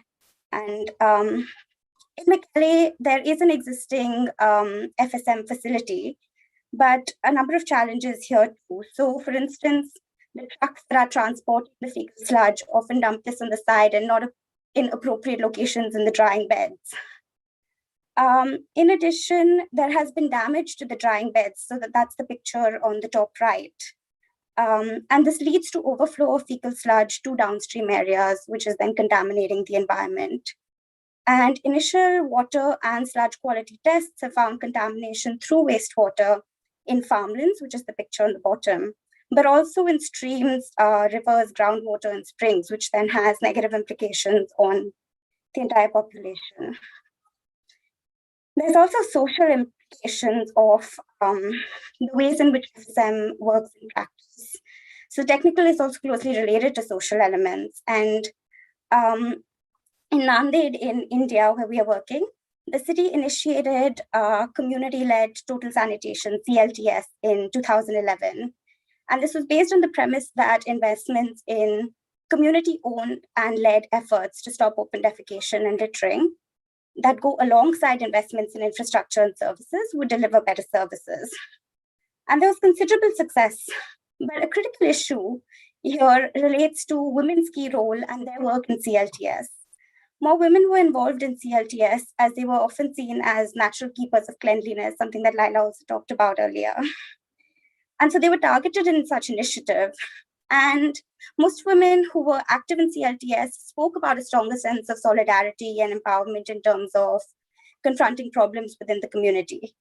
But it also risks then reinforcing conventional gender norms and stereotypes, which then in some sense also contributes to adding to women's household labor and overburdening them with new cleanliness regimes. So the question is then, how can the triggering of CLTS or community-led FSM and circular economy innovations provide an opportunity to move away from these conventional social norms and actually address marginality through an intersectional approach?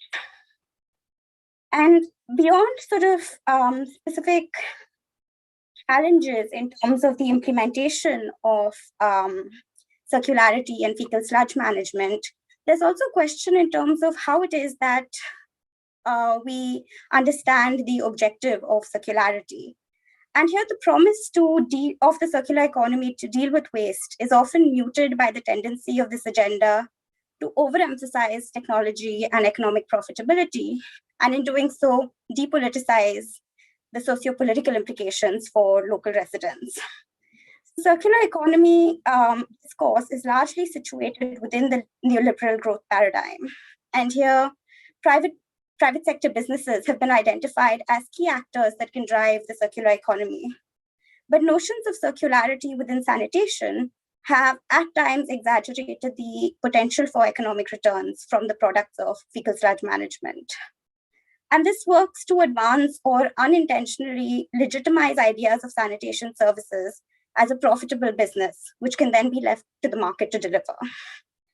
Firstly, this risks creating unfounded expectations when revenues would generally fall short of the cost of sanitation provisioning. But more importantly, this neglects the public goods dimension of sanitation, therefore reinforcing the preference of many governments based on this narrative of scarcity to give up responsibility of providing sanitation services to residents. And this then creates tension in terms of the distribution of responsibilities across the state, the market, and communities. And a focus on the economic also then glosses over equity dimensions and the fact that profit-driven services actually don't always have an incentive to reach the poorest or the most marginalized. And issues of marginality, equity, and political economy are often neglected within these discussions. But approaching this from a human development perspective requires an examination of whether there has been a change in terms of how FSM is being perceived by marginal communities and sanitation workers alike. And so a singular focus on the design, implementation, and financing risks, neglecting the intersectional concerns at the intersection of gender, class, caste, ethnicity, as well as the influence of politics, political economy, and contested knowledge. And so within this idea of brown gold, we are thinking about how we might engage with the normative side in terms of conceptualizing the pathways to transform the existing challenges into a virtuous cycle rather than a downward spiral, in a way that centers and addresses concerns around marginality and exclusion. And so an underlying factor in this concept is that the government needs to also make changes to enable this transition. And so understanding the politics of waste and examining sanitation infrastructure through a focus on waste and marginality brings to the fore several questions and provocations that we have raised. I'll hand over to Lyla now to conclude. Okay, thanks, Tanvi. Can you just go to the next slide? Yeah. So just to conclude very quickly, so I guess, it's very all well to focus on some of the potential of brown gold and to look at waste as a resource, but I think we've also tried to problematize some of this. We can't really have the state off the hook. We can't really totally glorify some of these decentralized approaches, because these are also very ugly spaces, as we try to say, of marginality, of exclusion. So how do we ensure that equity concerns stay there when we view shit as a resource? And also the role of bottom-up processes and innovation. What can they play in reimagining off-grid infrastructure? We're trying to do this, but we also have to bear in mind these multiple dimensions of marginality. And embrace the political dimensions of waste reuse and circularity, as Tanvi just said. And finally, how can we really work towards more equal experiences of citizenship and citizens' agency with respect to sanitation and agency in these off-grid spaces. Thanks very much.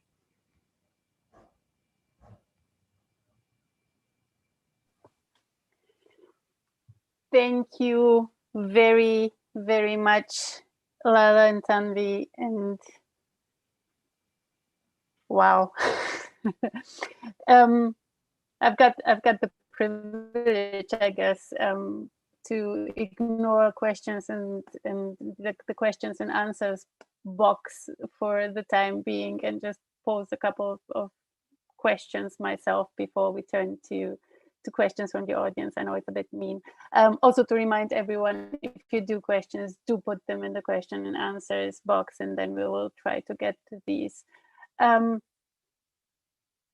Alison, when you spoke, I don't know why precisely, but I felt reminded of work that a colleague is doing. And my internet is unstable, so I may disappear, but I will be back very soon. So my colleague is working around disaster and risk in Japan and I think Chile or another South American country.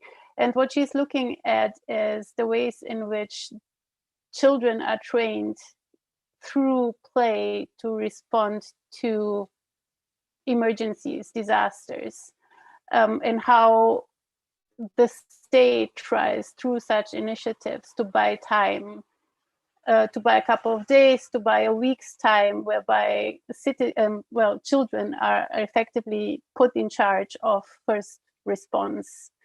So they know what to do, they take charge, they respond, they teach their parents what to do, and that is seen as a very, very effective way of responding under emergencies.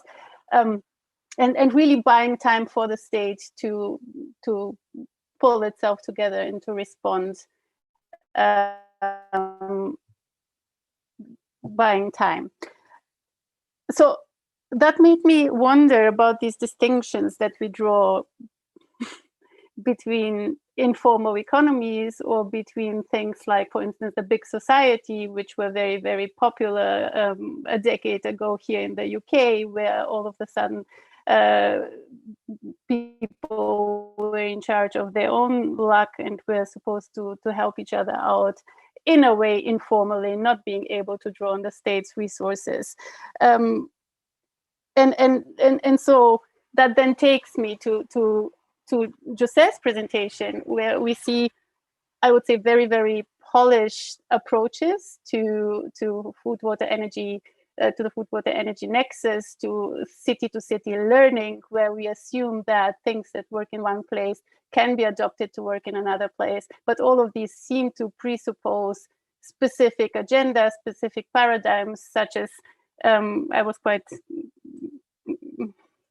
impressed by things like green roofs and water bodies as the prevailing strategies for, or the prevailing fields of innovation. And I wonder how that is then translating to realities on the ground, as we have just seen here with, with Alison's presentation and also Lyla and Tanvi's presentation. So how do we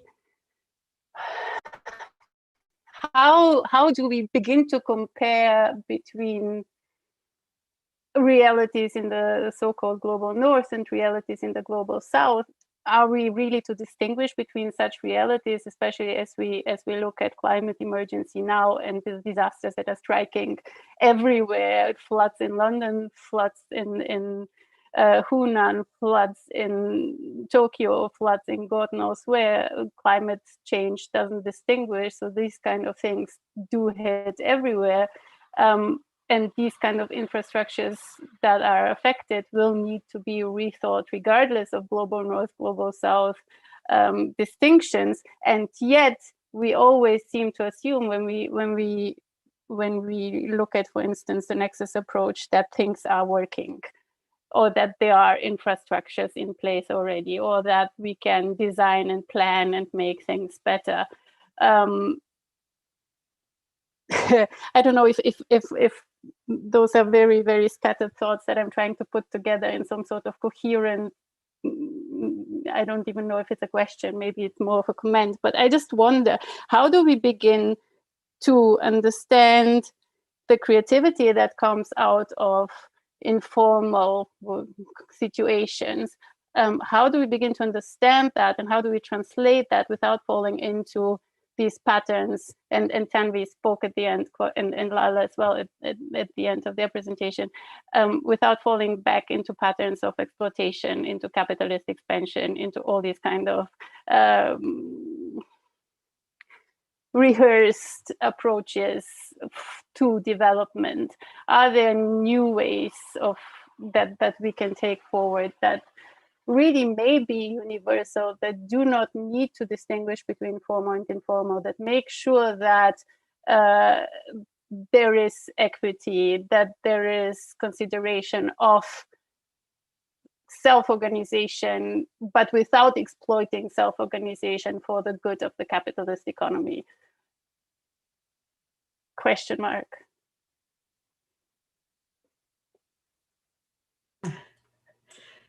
I don't know. Thank you, Daliana. Just to jump in, and there's lots of questions in the question and answer box as well.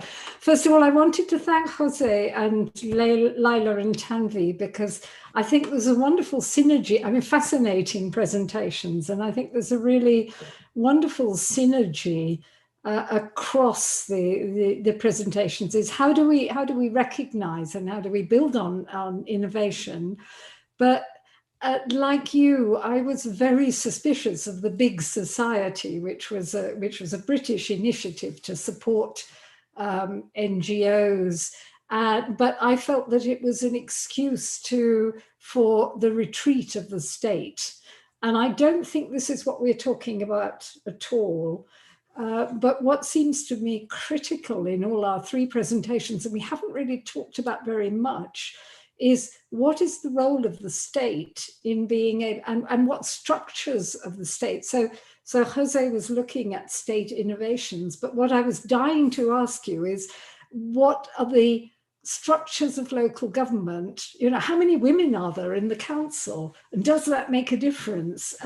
Is it a citywide government or is it a local government? What forms of representation do people have? And how well does the state function and be able to respond to that innovation?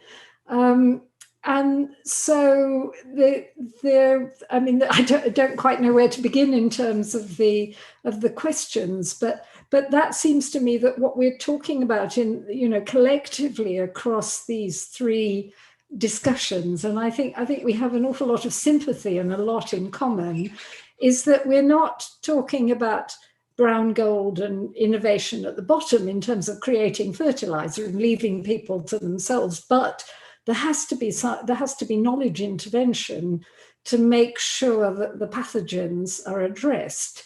Lisa Merway asked about whether waste was a common pool resource and how do we deal with toxins.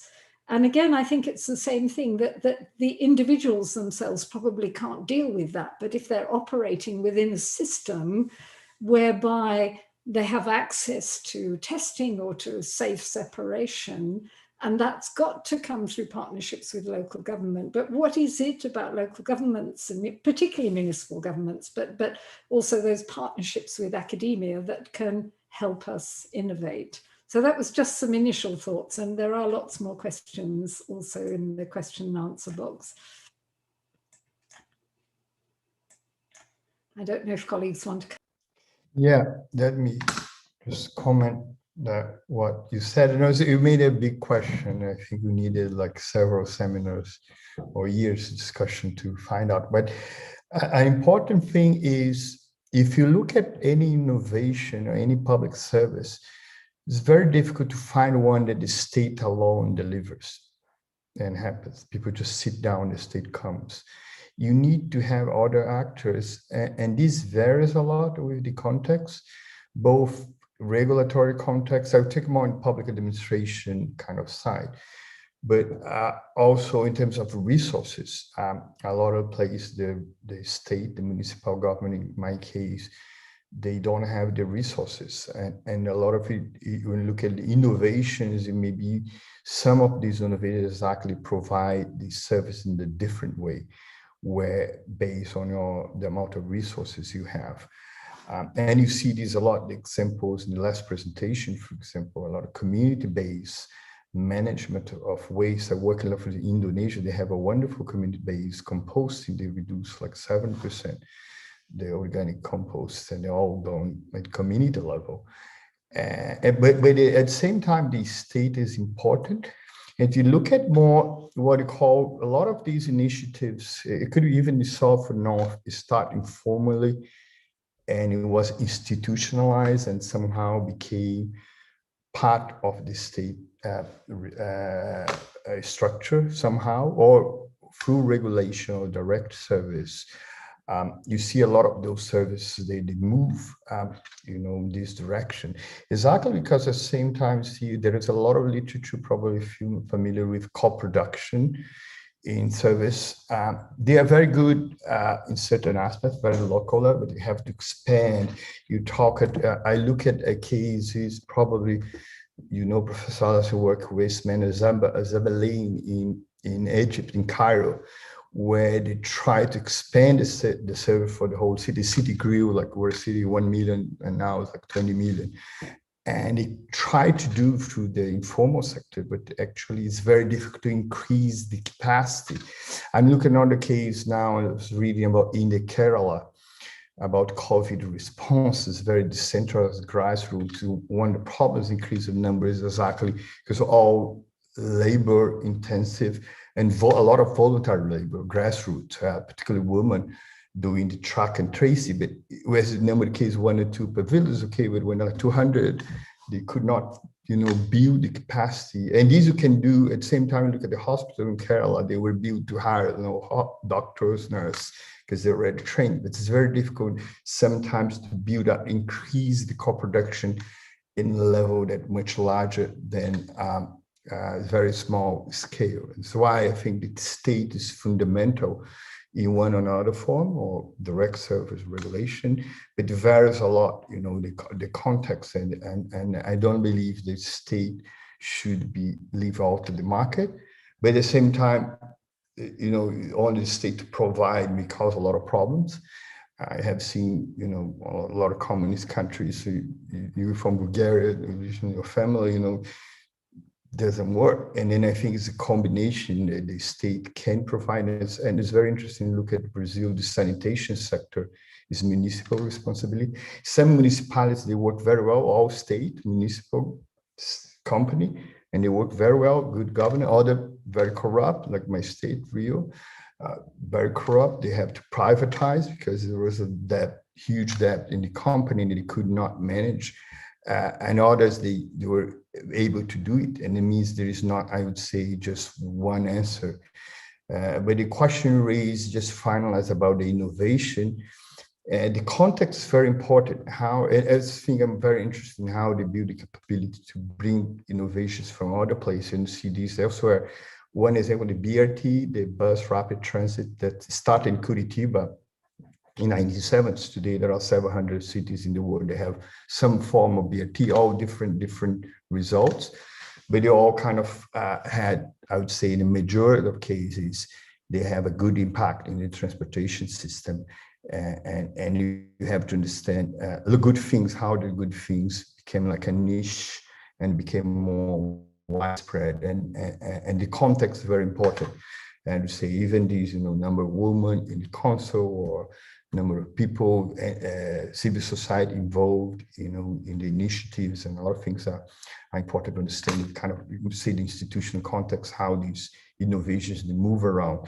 And now it's very common that you're working with these ECLADE, is a network of 3,000 cities, and then kind of a lot of exchange. You see, very interesting how the innovations move across continents, and how it's kind of different impacts. Some places, even the innovation has better impact than the original place where they came from. And then this is something, look at exactly the context help to get a more, I would say, benefits from this innovation.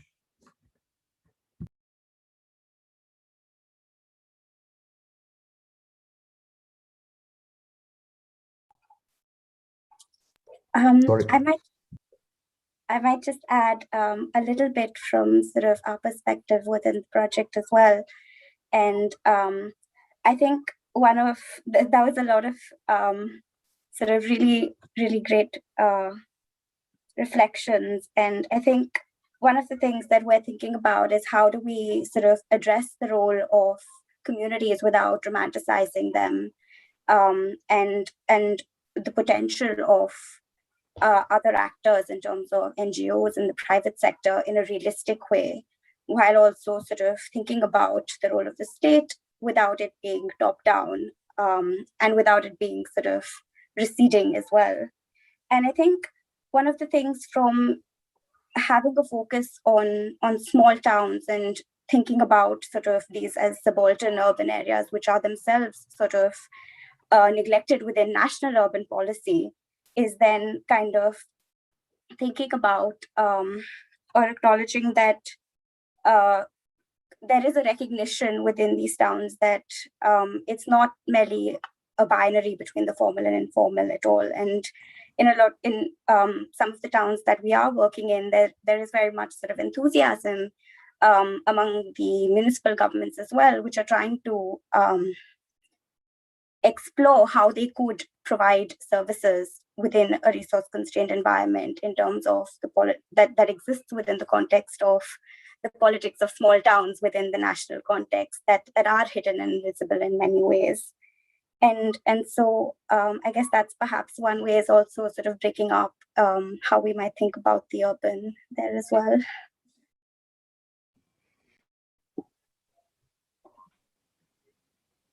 Yeah, can I just add a little, Delia? So Please. thank you. It's been great comments and a great panel. And I think, Alison, you're right. We've really all complemented each other very well. And I've learned a lot from both your presentations. And there's been very good comments in the chat too. So just, I think what Dan and others have raised is, I think also when we talk about the Nexus, you know, talking about José's presentation, there's always going to be trade-offs. There are trade-offs. And I think it's important to be very explicit about them. So yeah, you can do waste management in one place, but it may lead to pollution elsewhere, or you could do sustainability programs elsewhere, but it could compromise on gender equality or gender justice. So I guess we really need to be quite explicit about the trade-offs. And obviously, you know, off-grid and grid, also they're not binaries. To answer Charlotte's question, I mean, Matt Baconshaw did work in Delhi on even the official Delhi board, water board, and how, you know, it draws on informal systems of groundwater, and formal and informal are so interlinked. But I think I would like to argue that a lot of people, I mean, obviously you can have people with privilege in the off-grid system opting to be there, and they have the money to connect and do whatever they want. But very often we are talking about marginality and exclusion in these spaces, especially in many of these charged urban areas. So while, you know, it's not a binary, I would say we are talking about often very excluded people. And it doesn't mean just the state has to step in. Our partner in Kerala, they've been working together with the municipality. So you have scientists, NGOs and others, you know, having these, they've been working around some of these ways to address waste, and that's been very interesting.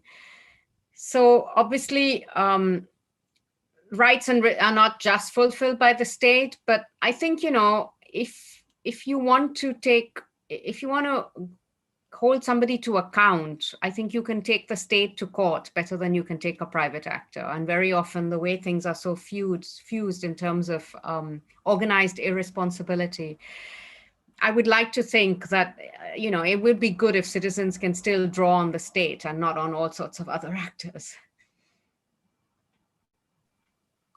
That's not to say that co-production doesn't matter. And I don't see co-production as just bringing actors together, but also in terms of, as Sheila Jasanoff would say, you know, challenging some of the dominant framings and politics of knowledge, and also allowing sort of alternative pathways and alternative knowledges and possibilities to come to the fore. Dan and Charlotte, who have asked very detailed questions, have those been answered, or would you like to to speak. I've given you right to speak if you wish. And Charlotte, it's lovely to see you here. This is Charlotte speaking. No, thank you so much for the presentations from all of you, and the engagement with my question was brilliant. I mean, I certainly wasn't implying that I thought those binaries did exist, or that they are fixed, if you see what I mean. And I wasn't implying that your research said that. I think, you know, I'm really enjoying finding out more about the research, and your answers were great. Thank you very much. Dan. Well, I don't have a lot to. I think they have answered my questions. All right. I'm still thinking about. I'm still thinking about the issue of the off-grid technology. I think there is a possibility of innovating. However, in my own experience in Africa, you know, in Uganda, let me be specific, Uganda. We need some kind of inspiration and how these sort of things, because there is a necessity, but I think some of the majority of the people might think that the life they are living is adequate as it is. Because you have to be an environmental scientist to understand how much Lake Victoria is polluted, for instance, how much the air is polluted. These are issues which are invisible, and they need some kind of scientific experience or explanation to understand, and how, how they come about and how they can be solved. I think much of the population in Uganda I've been dealing with over the years about these issues, they are not quite knowledgeable. So I think Professor Alison, whenever she's in Kampala, she can talk about these kind of issues, because I've talked about them for over 10 years, 15 years. And it's amazing that adaptation takes time. But I think, I think that we can find a way of making it more visible, instead of, writing and speaking in conferences and all, making it more visible to the common man. I think that is the best way urban Uganda can learn and start implementing some of these technologies. I thank you so much. Well, just to come back to Dan, I mean, thank you for your question. I mean, Dan's key question was how do you avoid people being locked into poverty? But I have to say, 2 points. First of all, in the visit, a rather brief visit to Kampala, but in the kind of reading and research that I've done, I was very impressed by the environmental programs of Kampala City Authority, and also by the way in which academia were working together with government. And it's certainly something that seems to happen in Latin America. So the constitutional challenges that were happening in Brazil, the statute of the city, in Colombia, the statute of the city in Brazil, seem to have arisen from this process of idealism amongst municipal government staff, people who were on the technical side, but felt that they could change, so that it actually took it out of the realms of politics. And felt that they could develop knowledge and develop different ways of doing things. And Uganda and Kampala has got some things right. They are really trying on the environmental side of things. For example, in other research, which I'm doing with IED on protracted displacement and the accommodation of refugees, Uganda is one place where refugees have a right to work. And that means that it's an excluded population, or a population which has challenges, but at least is able to contribute economically. And I think that's also a theme that comes from Lyla and Tanvi's work, is how do we ensure that people who are normally not counted, normally not seen in municipal programs, how can we draw on that expertise? So some really great questions from you, Dan. Thank you. Thanks very much. Thomas, would you like to pose your question?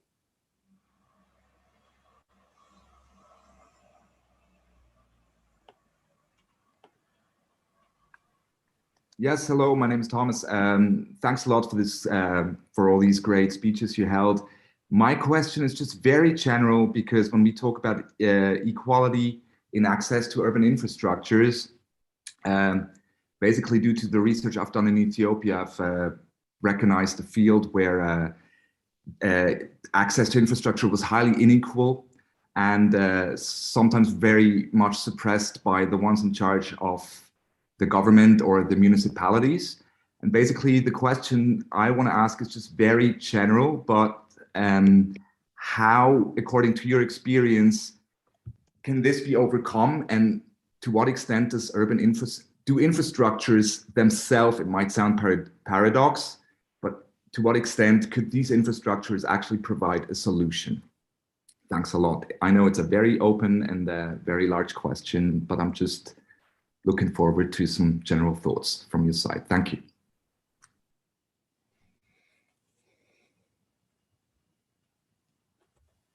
I guess Shvagato Dasgupta has left the building, but his question is related to what Thomas just asked, I guess, and it is, how does grid affect the politics of citizenship within the larger framework within which Brown Gold is working? So, Lyla, if you could. Yeah, well, thank you to Bhatkal and Thomas. I mean, Thomas, your question goes to the heart of what we were talking about. I mean, we were talking about the inequalities in access, and also the uneven experiences of infrastructure in terms of delivery, but also access, etc. So how you address that is a huge question. I guess it goes to the heart of also citizenship, right? Which is what Subrata was talking about. So I guess, you can talk about, in an off-grid setting, you could have a peri-urban area in Delhi where I did research about 10 years ago. And that area was outside, off-grid, but you had a pipeline going to certain colonies and certain localities and excluding others. So the ones that were excluded were the migrants and the nomads and the poor people. So I guess it was about, and then also how even the wealthy, broke all kinds of rules and did lots of illegal acts. It just wasn't the poor who did them. So the wealthy got away with doing all kinds of things, bribing, stealing water, polluting bodies, but nothing happened to them because of their wealth and their standing. And it wasn't caste so much here, it was actual wealth and the power that they had to flout rules. Whereas the poor couldn't do it. So I guess we are talking about, structural inequalities and how they shape all these issues. And reversing those are critical. And, it's about struggle. So through struggle, things happen. Through struggle, rights are realized. Often people are not even aware of their basic rights to water and sanitation. And the question we had about Lake Victoria, I mean, I was in the Kenyan side of Lake Victoria, and some people are aware of the pollution and the problem. So they are working on the waste issues.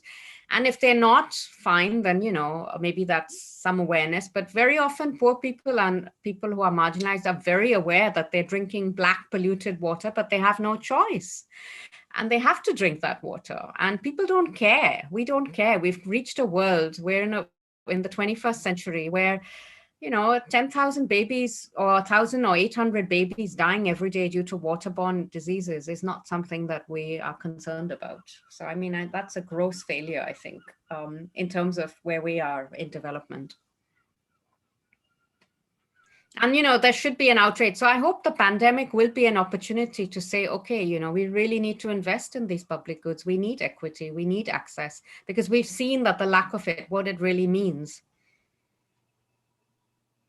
But there was more hope in the pandemic a year ago. I think now we're all weary, and I think all that idealism seems to have gone. So let's try and regain it. Thank you, Lyla. Depressing as it is. I wonder if I could just come back to Dana's question about rent seeking. She's talking about. Yes. I don't know whether you want to ask her to speak and give a bit of the context for her question. I was going to invite her to speak if she's still up to it. Dana.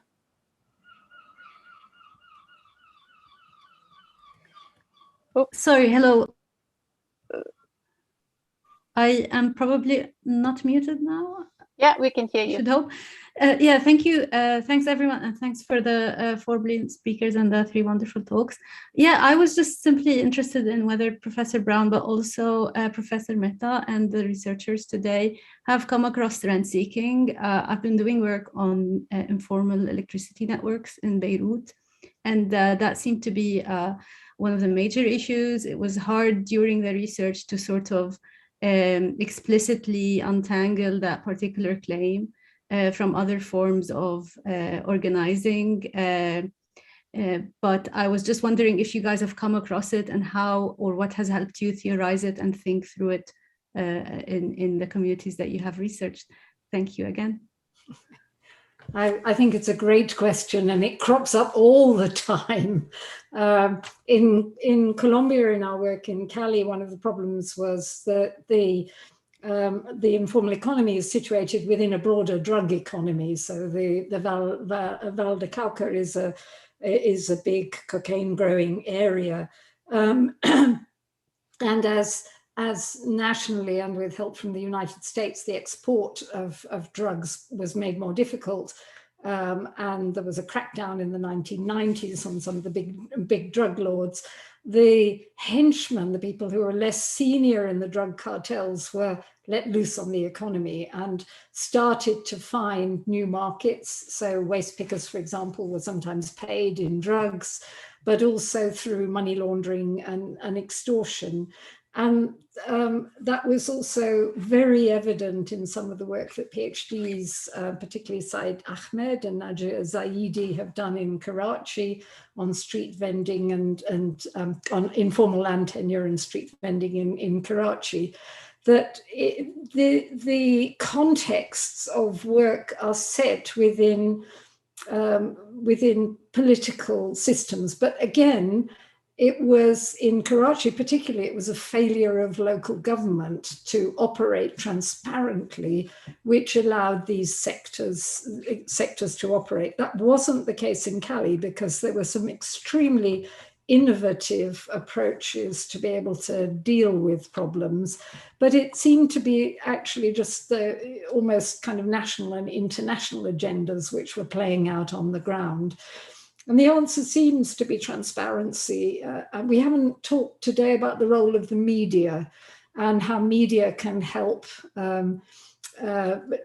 spread knowledge and help in production so that there's much more awareness of problems, much more perhaps sympathy for those who are forgotten. And I think that's an incredibly important role. So having a free media, we certainly found journalists in Karachi were extremely knowledgeable about what was happening very much on the ground in their area. So I think it's a huge problem and one that we as researchers have to deal with and acknowledge. Great question. Just very briefly, last year and earlier this year, I was involved with colleagues in an initiative from WIN, Water Integrity Network based in Berlin, and they are looking at corruption and rent seeking in the water and sanitation sector. And their report, which is coming out now, was actually on the urban. So, you know, the huge role played by that and what that means in terms of undermining well-being. So I guess that report really highlighted all these different dimensions and the need for how do you actually create a process of transparency, accountability, and participation from the bottom up, looking at different experiences and practices, and also how rent seeking actually undermines so much, you know, not just achieving the SDGs, but,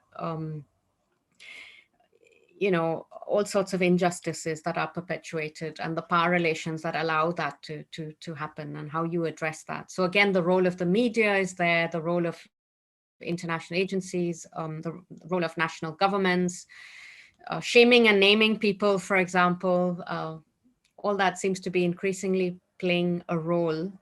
And everybody, the fact that it's so widespread also, from the micro level to the macro level, and who's actually then caught out and who's not, and who gets away with it and who's let off the hook, I think is also interesting.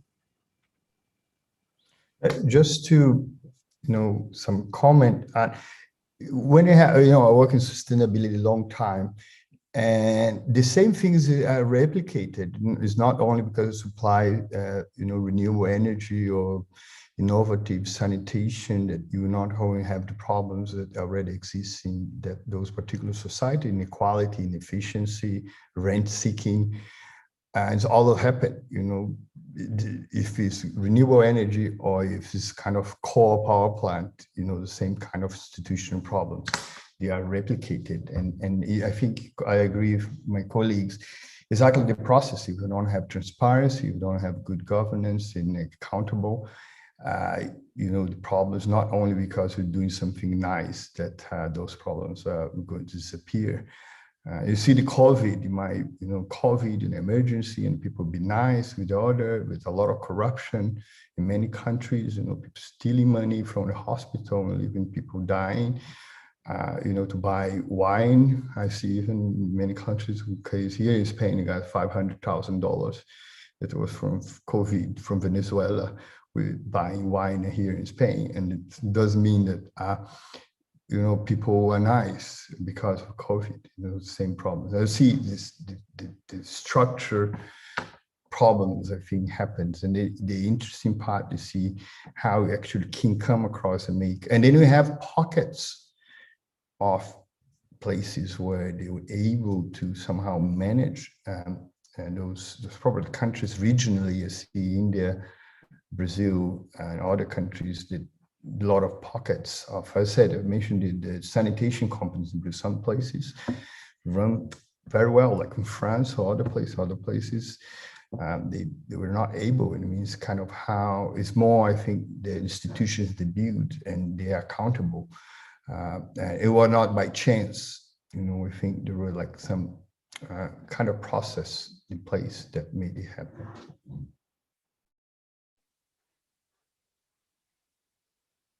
I have, yes, go ahead, but that's the last one.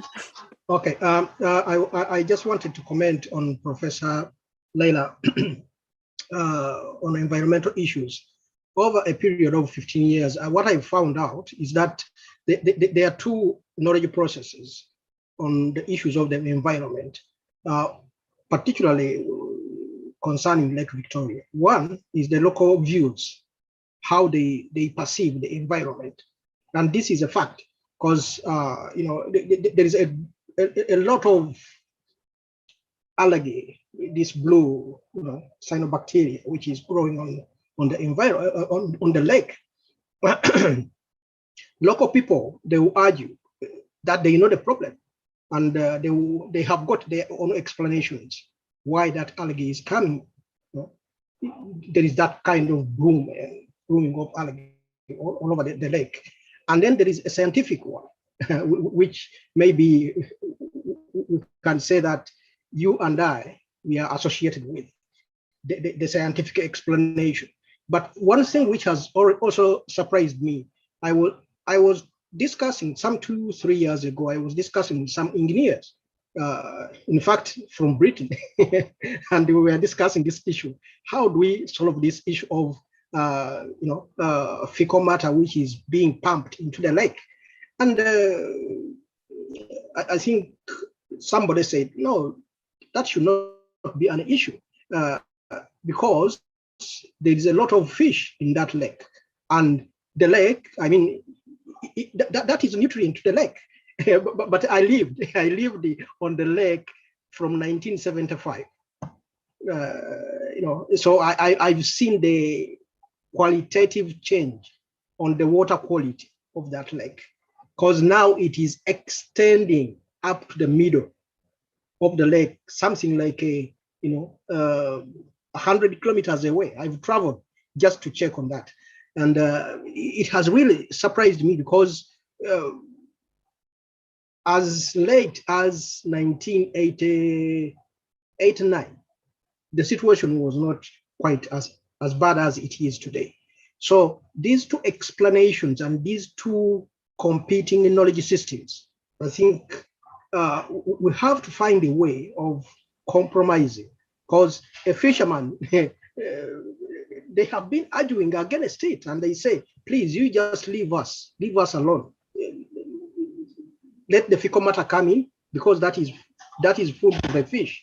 And what you are talking about, like Alec Bloom and all that kind of thing, it's wrong. I mean, that is the explanation which I got. So those two contending, knowledge sources have to be compromised somehow. Thank you. Yeah, I mean, in my current projects, we are trying to bring together hybrid knowledges and the politics around that. So it goes both ways, right? So in the area, the peri-urban area where we did research, local people were complaining about pollution and all sorts of things, but their perceptions were not taken seriously. And the pollution board of the city just said, no, it's fine. So yeah, I guess right. It goes both ways. And as you as a local resident, if you've looked at the changes over time, you have that local expertise, and it's really important that people from Britain and others are mindful of what you're saying. Now, talking to fishers and others, obviously there's all sorts of negotiations to take place. It's like, people say, oh yeah, this is a holy river, the Ganga, it's wonderful. But of course we know it's very polluted. So there's all the cultural politics then around perception and how you deal with that. But that again is a process of negotiation and bringing different hybrid knowledges together and finding a way forward. And that's also part of the co-production.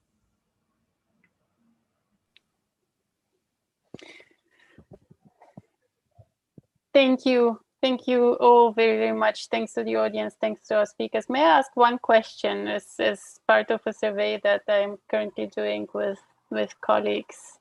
And since we've got distinguished colleagues here, I shall take the liberty. Is there a good city?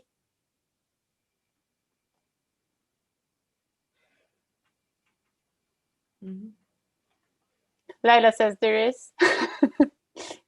Tell us more, Lyla. I've spoken a lot, so maybe others. I mean, the city you love, the city you live in, you love it, you hate it, But when is it good?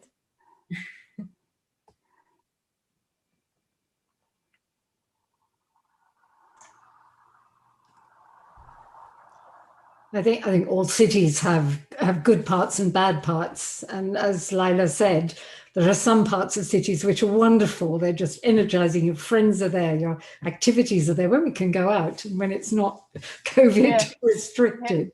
Yeah. But in every city, there's exclusion, and just understanding and knowing that exclusion is the critical thing. No, I agree. Every city has own good parts and bad parts, and some more than others. But the issue is how people like different things. There is no ice cream or own flavor. People like different flavors more and more, and the same for cities. I think some people like their own city more than living in another city with maybe different characteristics. I've lived in, I think, 15 or 20 cities already, and I always find something interesting. And I like all cities. I live it. I live again. So I always find, something good, and you have to, do what you can to get the best from the good parts of the city. Thank you. Thank you all very, very much. We're 10 minutes over time, so I do really, really appreciate once again that you've taken the time to speak today, to the audience, that they have taken the time to listen and to participate and to raise questions. It has been incredibly insightful, very different perspectives, but I think lots of overlaps and intersections and interrelations. So thanks very much. And yeah. let's meet again in the future, hopefully in person one day.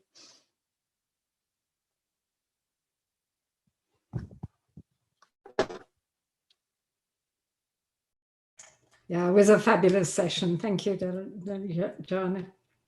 Thank you, Deliana. Wonderful and wonderful series. I agree with what Alison said. Such rich discussions, and we can always go back to the recordings and learn more if we miss them. So thank you. We are currently thinking of doing something that combines all of this somehow. I'm not entirely sure what this is going to be, but we're beginning to think around this, because I think it's just been so rich and so incredibly, there's such a panorama of perspectives, views, insights, questions to be compiled. And I think we shall be in touch over the next months, maybe with ideas for something that brings all of this together beyond the website and beyond the recordings of the talks. So look out for my email. I want to thank you really once more, because it has been such a pleasure, and I've learned a lot again today, and I know that you're all very, very busy, so I really appreciate the time that you've taken today. Thank you, Elena. Nice to meet you all. Thank you so much. Thank you. Very nice to meet you all. Thank you. Lovely to see you again, Deliana, after so long. Hopefully it's not going to be another 10 years. No, and hopefully not on Zoom. And great questions. I think the 17 people who are still with us deserve a prize. Absolutely. Absolutely, they do. Yeah, we don't always have such a lively audience, so thanks to them as well. Great. Thanks, everyone. Bye-bye. Bye. Thank you. Have a good summer and stay safe.